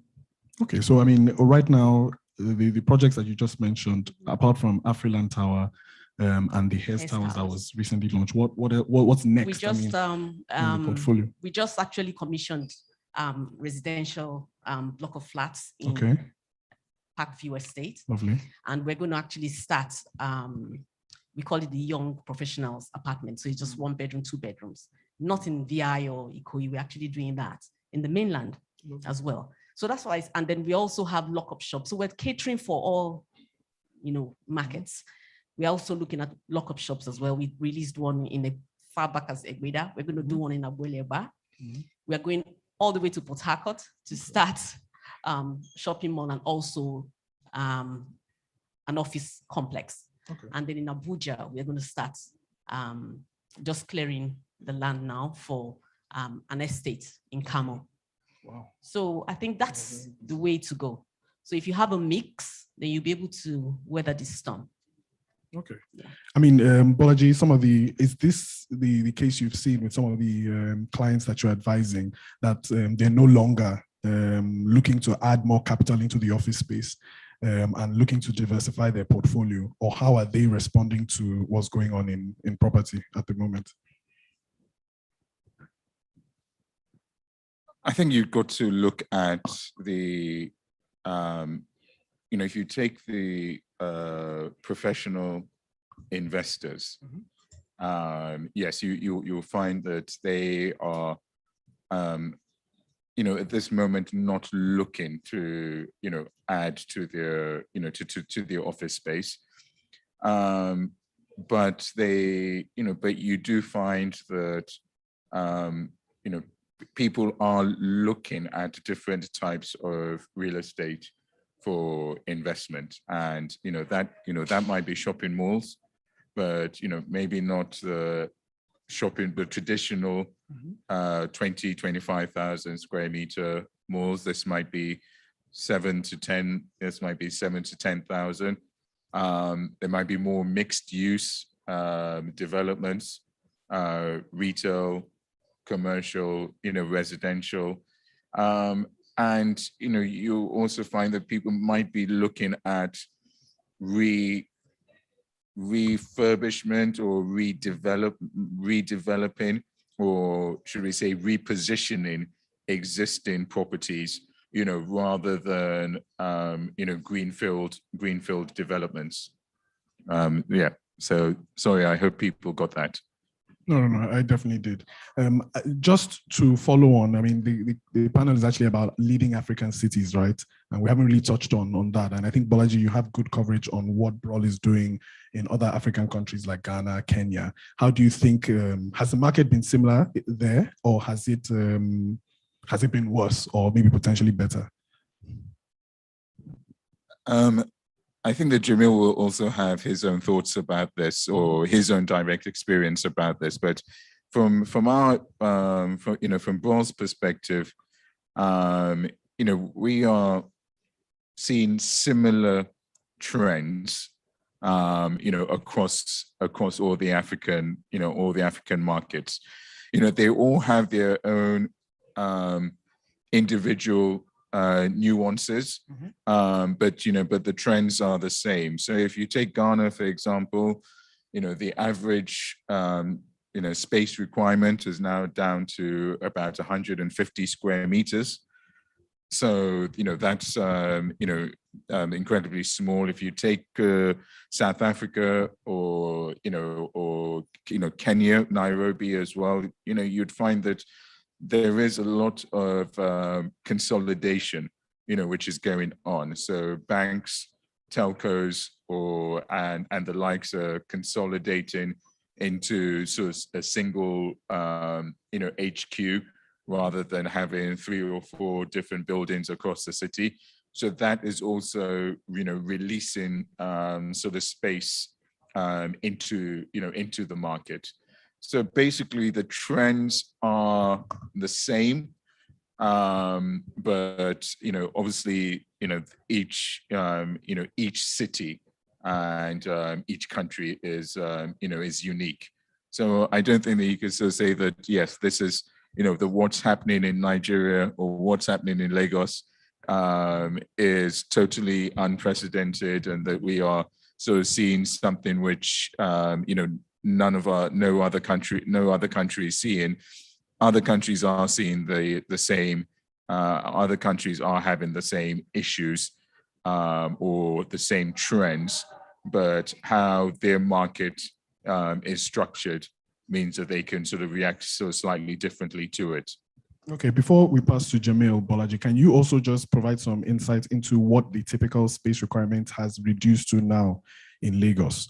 So you said, I think in Kenya or Accra, it was around, or it is right now around 150 square meters, and probably up from 500, 600 square meters. How is that in Lagos at the moment? I mean, I think that before the pandemic, before the Naira devaluation, I would have said that in sort of the grade A buildings, you were probably looking at maybe 500 square meters plus. You know, you're probably looking at around about 300 square meters now, on average. But I think that you also have to look at the top end. And when I say the top end, I'd just say the days of the 2,000 square meter plus space requirement have disappeared for now. You know, as Jamil said, you know, we've had, you know, boom and bust. Yeah. So we have cycles. Will they, you know, when will it come back? Will it come back? Probably. When will it come back? Who knows? But you know, I can't predict that for anyone. Okay, Jamil. I mean, following that point, what do you think this means for new office buildings? So the in 2016, 17, and 15, we had 3 office buildings of around 15,000 square meters being delivered. Heritage Place, Temple Tower, King's Tower that was just delivered around 14,000 square meters.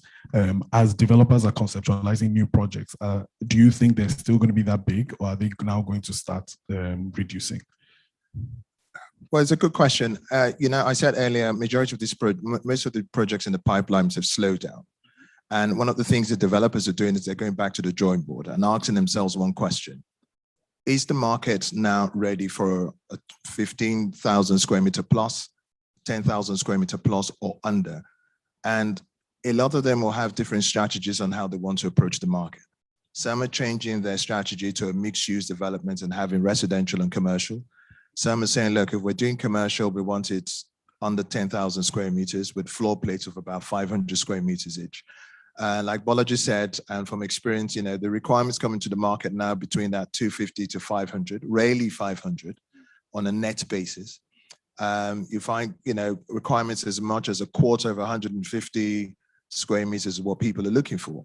So the question is, if you're bringing a product to the market of about 1,000 square meters, that's a whole lot of work that you would have to put a couple of tenants on a particular floor. And when you have that, then you're increasing your depreciation rates in those buildings, which means your maintenance cost is going to go up. But the question is, has the building been designed to be able to accommodate that kind of load? The answer probably will be no, because most developers will look at 1,000 and want to have 4 tenants or 3 tenants at the worst. But now you're seeing that landlords are now taking a different approach and saying, what am I going to do with this extra space?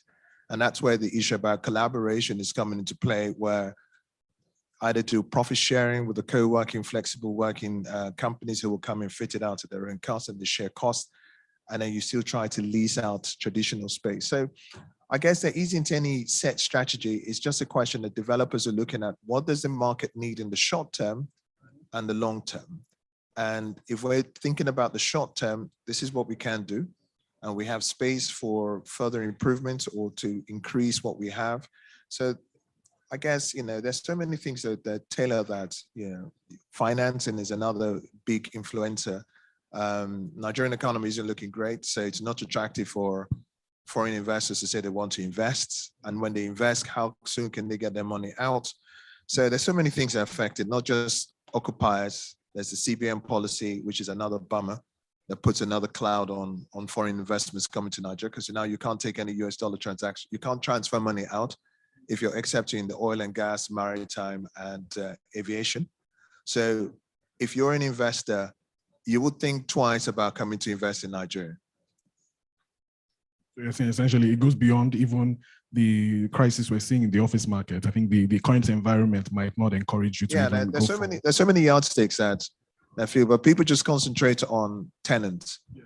But you know, tenants, there's the P&L, there's their profit margins, there's their strategy of business. How do they operate? Is it a US based? Is it a US dollar kind of based transactions they do? If they do that, do they keep the money in Nigeria or take the money out of Nigeria? So if the money is going out, how does the business in country sustain itself?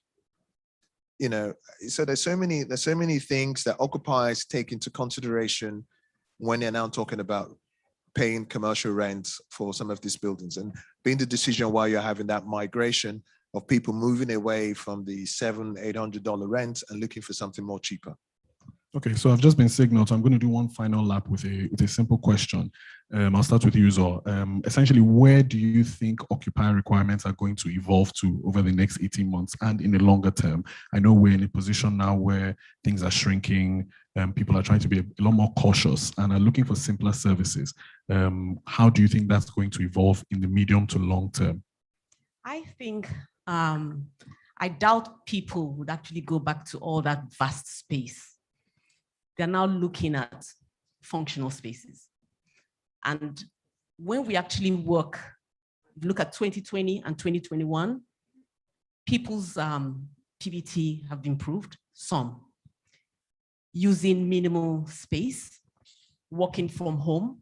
So this period, this downtime has proved to employers that they don't need so much. That's why I doubt that somebody will come maybe in a year's time to say, I need 2,000 square meters. No, because what we've done now is to make sure that your space is just for your staff and then your other shared services are on other floors where you just pay on a rental on. I don't think that will go away. So I think the pandemic has forced us to do things better. We're working more efficiently. It wasn't that way. Somebody will come with maybe I have 10 staff and I need 500 square meters because I'm thinking I'm going to increase my numbers. You're not doing that now. Now you get what you need and you're looking at how to work efficiently. So people are not going to go back to grabbing operational costs that they could do without. So I think this is here to stay, pandemic or not.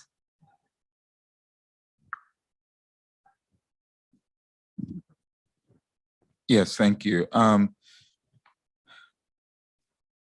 I do think that that what the pandemic has done in Nigeria and across the world is to accelerate pre-existing pre-existing trends. So the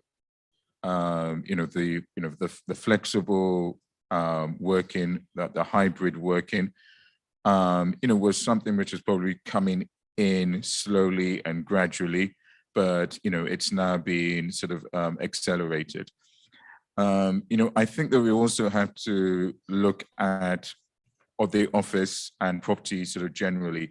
Yes, it is a service that is being provided to companies, but tenants are ultimately their businesses, and property is a cost to them, like their staff, like their materials, their cars, and and whatever, and they have to generate profits, and they will look at the most efficient way to do that, so they can get more efficiencies out of their property portfolio.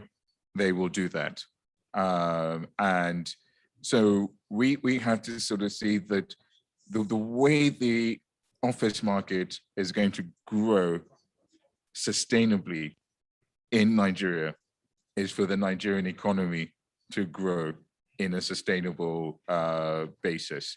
The office market cannot grow if the Nigerian economy continues to shrink or to flatline.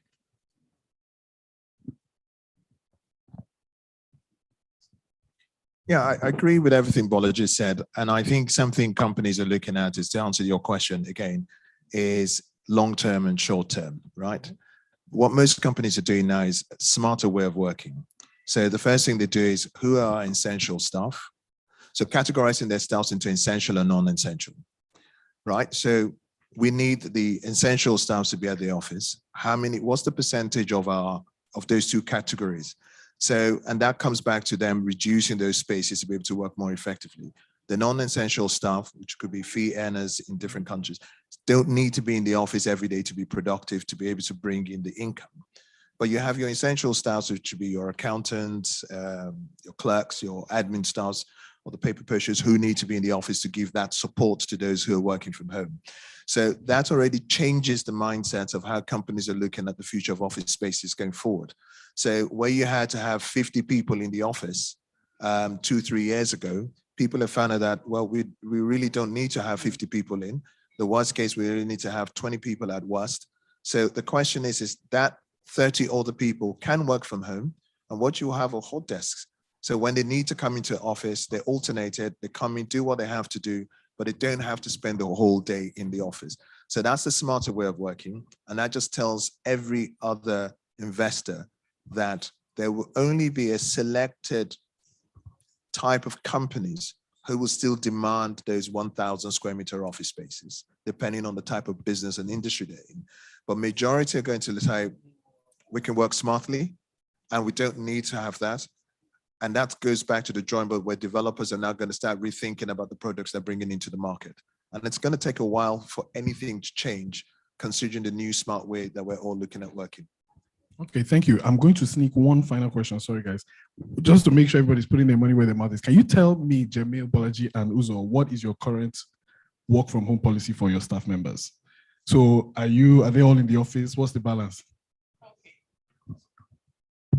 We used to actually do 50% in, 50% out. Okay. But now, majority of us are in the office. No. Majority of us are in the office, but we are no longer, if somebody was to come to tell me, I need to work from home for a week because something has happened. You know, the previous mindset of, no, you need to come into the office, that's long gone. Sure. Because I know it's all about deliverables. Are you able to deliver? And if you're able to deliver, then I have no issues with you working from home. Yeah. So because we proved ourselves. Mm-hmm. During the 50-50. Because we delivered. So what's stopping them from? And another question is, what do you now do with those spaces that you already have? For those who rent, you can say, okay, my next tenancy, I'm going to reduce my space. But if you own it, then you now have to start thinking, what do I do? Do I start looking at hot desking, whereby people from maybe other regions can actually come into Lagos and work, and there will be space? Is being able to reorganize your space to make it a lot more functionable for you as a business. Okay, thank you. Bolaji, what's the policy? Okay, I mean, generally we are adopting a 50-50 sort of split. So we have different divisions that will come in week A, and set of divisions will come in week B, and then week A and week B. So that's what we sort of tend to do. However, like Uzo said, if there's someone who wanted to come into the office more frequently, because they are more productive in the office, they live in cramped working space or whatever, or they live in cramped home space or whatever, they can do that. If conversely, if someone wants to work from home more frequently because they've got young children or whatever, they can do that. So there is an element of flexibility, but within the fact that we are generally got a week on, week off stance. Currently, we're all in the office currently, but what we intend to do going forward, and I think our strategy just deploys on the number of how the COVID cases are rising.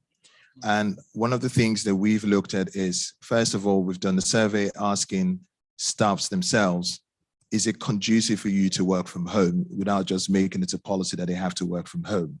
And one of the yardstick is, do you have good internet connectivity? So people don't take the work from home as if it's a holiday, or they're waking up at 10 o'clock and they're dressing to what needs to be done. So once those things are done, I mean, at the end of the day, it's all about accountability and productivity. And if we're able to see that flows, then we don't have a problem. If you can make the company more money working from home, then by all means, you work from home. Okay, thank you. That's it from me. So thank you very much, Bolaji, Jamil, and Uzo. This was great.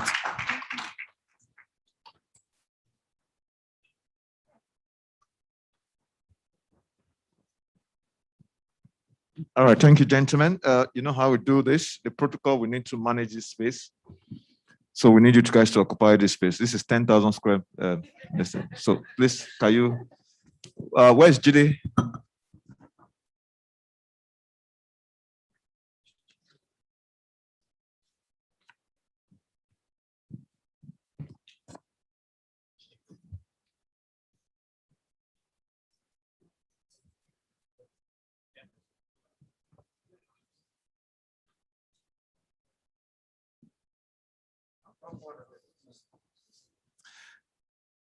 They are utilizing this space.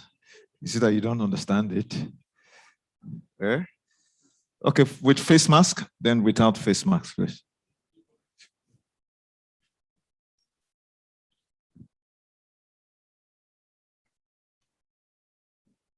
This is interesting. I wish, one of the things that I find amazing is that I think there seems to be some kind of cordial relationship that has been existing between two individuals here. Apparently, the moderator, of course, has actually worked in Bro, I imagine so, and Dolapo and Edu. That's how you started with your conversation with him. No wonder you wanted to see his face directly, you know, whether there was some kind of settlement. Please put your hands together for this gentleman and lady. It's always an engaging moment that that always makes things work as the way we expect.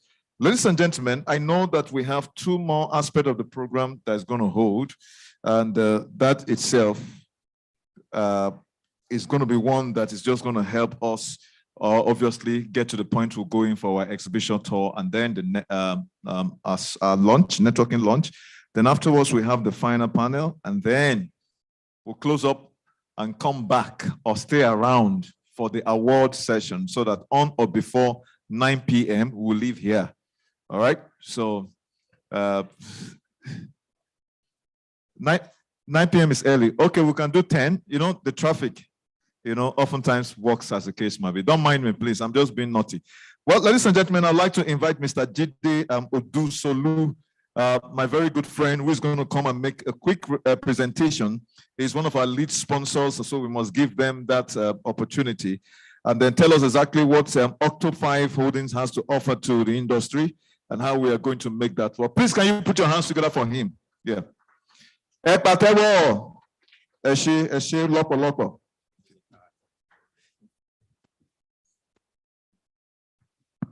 afternoon, ladies and gentlemen.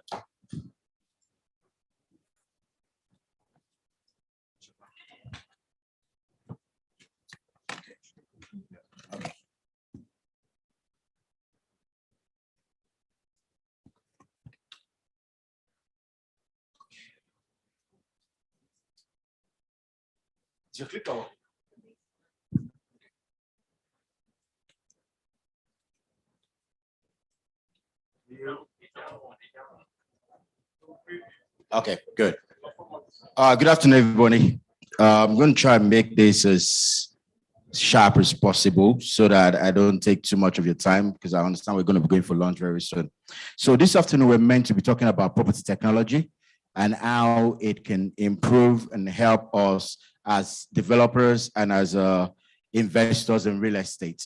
And I'm going to be doing a quick walkthrough of two solutions that we're part of, that we are working on to actually improve the entire transaction process and dynamics in real estate. The best way to give you an overview is, one is a GoFundMe platform that enables people to easily fund real estate transactions. The second is a digital marketplace, which is a demand aggregator for developers, because one of the major issues developers are having is being able to build scale for transactions and then be able to attract significant capital. So to lead us into that, the first thing I always do is I always show people this graph, and a lot of people tend to always question and ask me the validity of the data. So one of the first things I always ask people to do is to imagine your day-to-day expenses and actually put Naira and Kobo to how much you spend. Now, what I'm trying to get at is the average one of us spend a lot of money on a day-to-day basis on bits and pieces that could otherwise be saved. So that includes the money you spend buying Coca-Cola, the money you spend on the Uber, the money you spend when you go and hang out with your friends. For ladies, the human hair you buy. For guys, the money you spend when you go to the pub with your friends. The average person, what we found out is that the average working Nigerian spends on the about between 3,000 to 5,000 naira daily that they can't even account for. Now, just stop and think about that. You spend average of between 3,000 to 10,000 naira, depending on what your income profile is. If you aggregate it in a month on invisibles, these are the little monies, the money you give the boy that comes to knock on your window in traffic, the money you give your child if you're married, or your spouse, or your girlfriend, or your boyfriend. By the time you calculate that money, it turns out to be a whole lot of money that you spend on bits and pieces. Now, that money defines where you fall in the pyramid, the income pyramid. And we found out that there's a lot of money that's wasted because we live on a day-to-day income basis, so we don't aggregate this money. What we found out is that the average person, if you, based on that information, we have over 8 million Nigerians that have discretionary income of at least being able to spend 200,000 naira a month on capital investments. Meaning, if you stop spending money on those bits and pieces, you can actually have 200,000 naira monthly that you can invest. Now, if you're able to invest 200,000 naira monthly, it means you can actually buy a home price as high as 40 million naira, or a real estate investment price as high as 40 million naira. Now, if you want to widen the base and you want to broaden the scope of your market, we have over 10 million Nigerians who can actually spend 100,000 naira a month towards home ownership and buy homes priced at about 25 million naira. What is common to these people is that affordability is actually more of having flexibility. It's more the fact that you can pay instrumentally than the fact that you cannot afford the bulk payment. That's what the challenge is. We found that 70% of Nigerians able to buy a 20 million naira home tend to live in rented accommodation in places that they either don't like or they have issues with. So most of us live in substandard homes, paying average of between 1.5 and 3 million naira annually as rent in those homes. Approximately 15% of the 40% of the demand for homes in Nigeria are for affordable homes. It means that there's a large market that is locked and inaccessible simply because most people can't afford that capital investment that is required.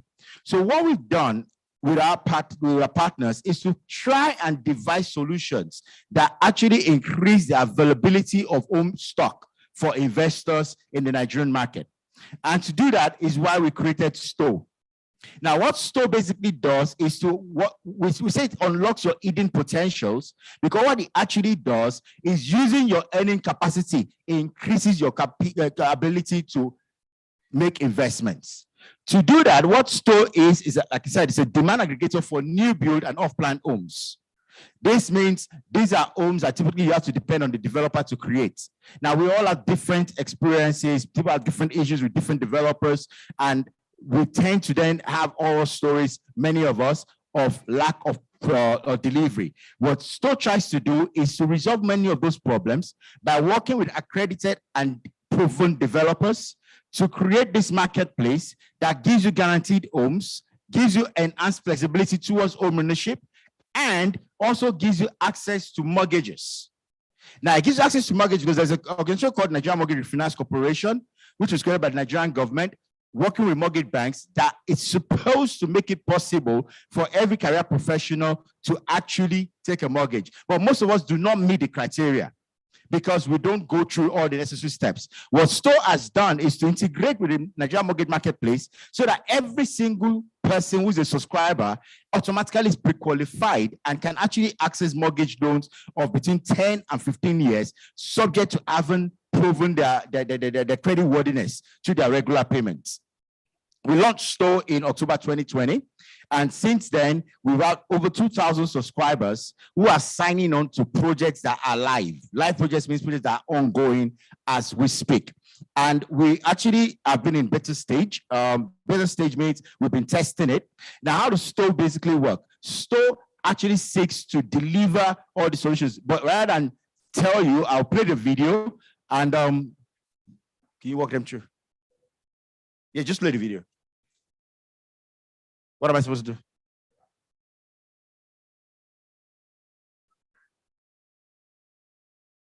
Audio?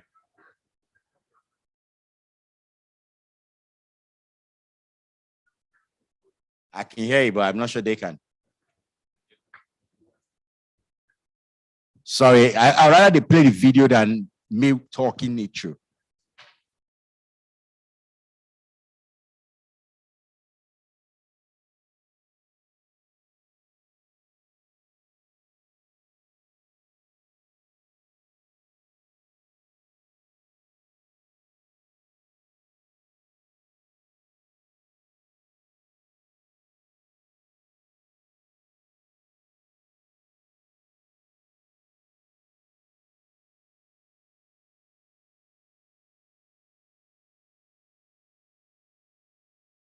Store app makes it possible for you to view off-plan property in your preferred location, place your orders for your unit or units, and make payment, all from the comfort of your home or office.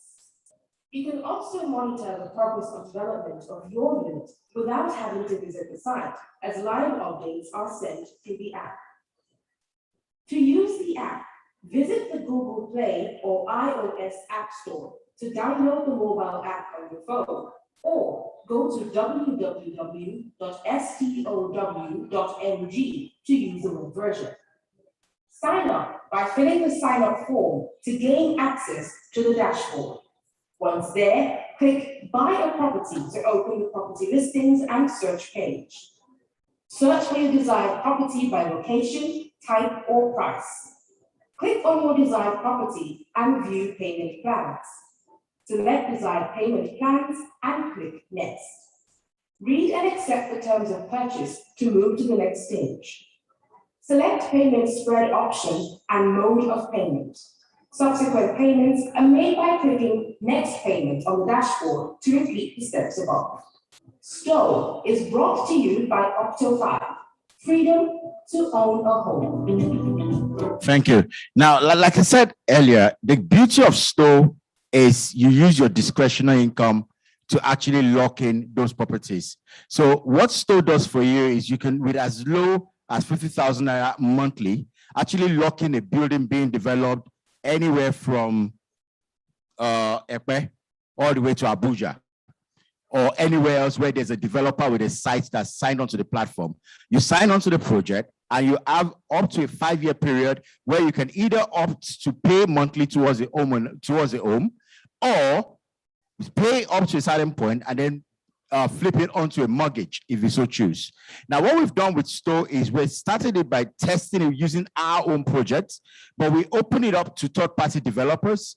And these third-party developers are people that are building projects in other parts of the country where we are not represented. What do developers gain by working with STOW? One, you have access to a pre-qualified list of willing, capable subscribers. You have faster access to revenue. You get guaranteed offtake. These are people that are ready to pay, that are already paying. You create a dedicated team of virtual project managers. These are architects who are working with us to ensure that your project meets the spec that you actually designed it to. You get increased market visibility because we do the marketing using the platform. You don't have to, you can reduce your marketing spend simply by using STOW. And then you get free marketing for your onboarded projects. Of course, what is in it for us as the STOW managers?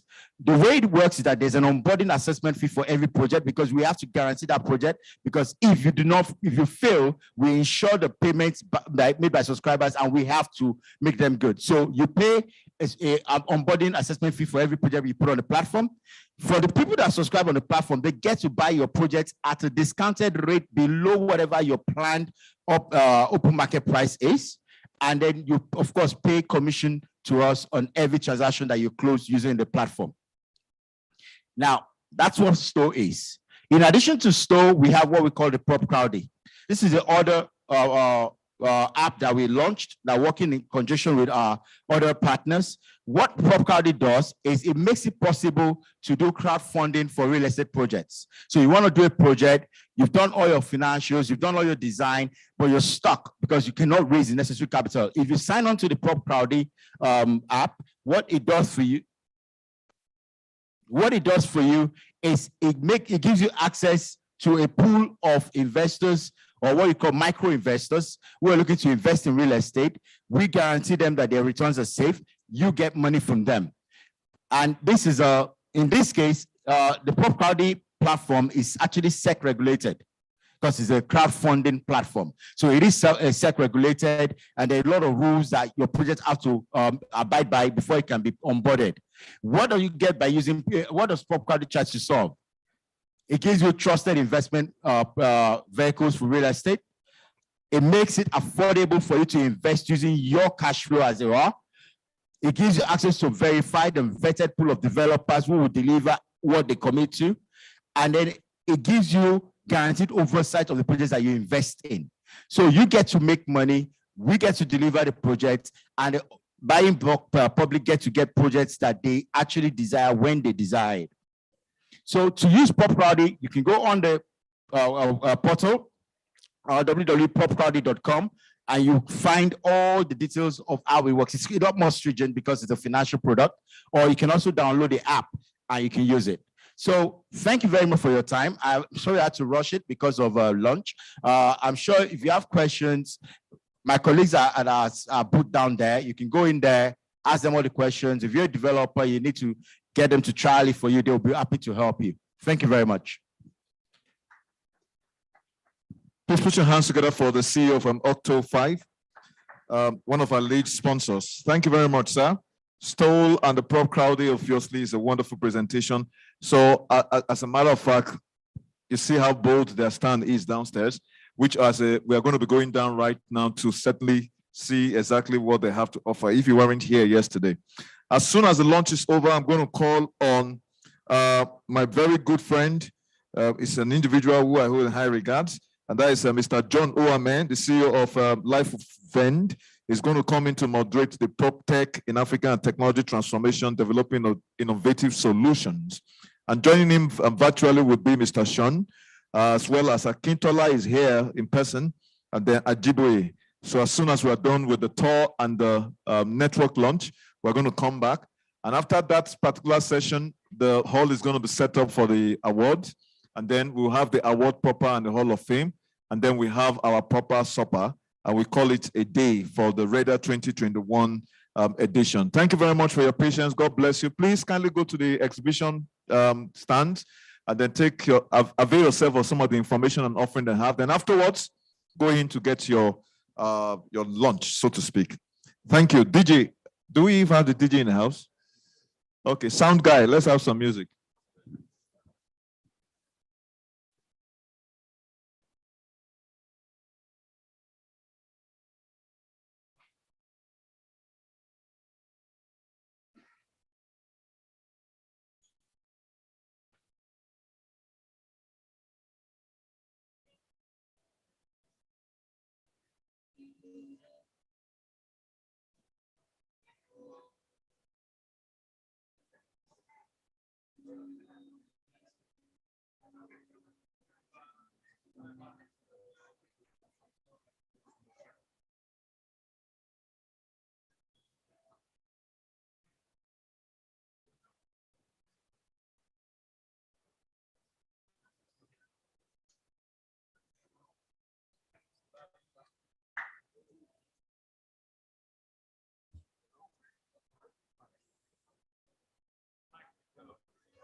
Hello.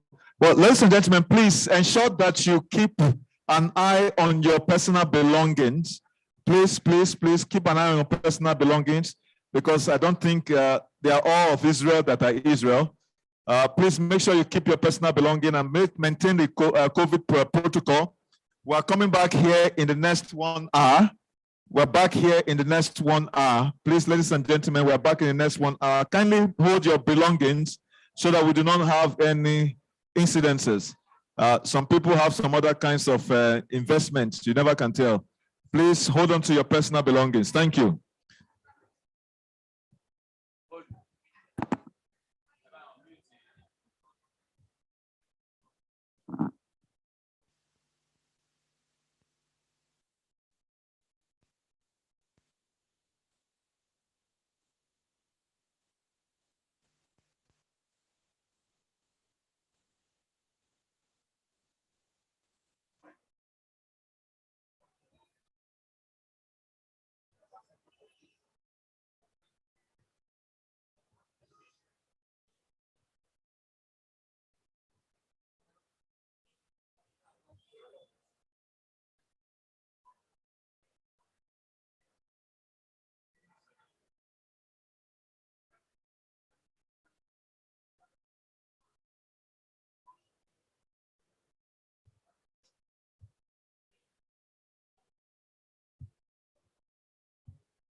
Reda.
Check 1, 2.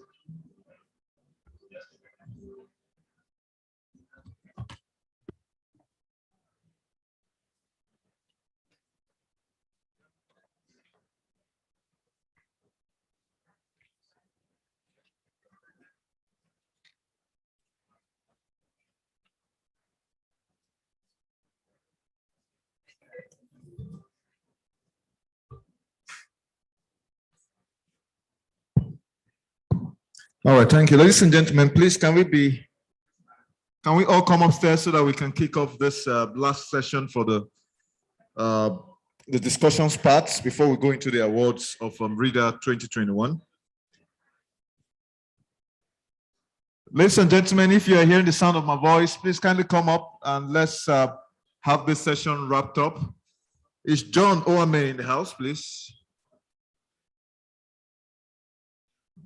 Mr. John Oame, okay, thank you, sir.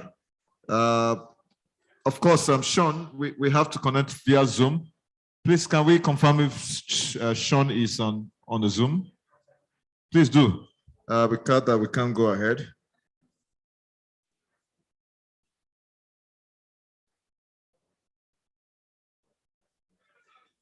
And I just want to be sure that Mr. Akintola Adesomi is in the house also.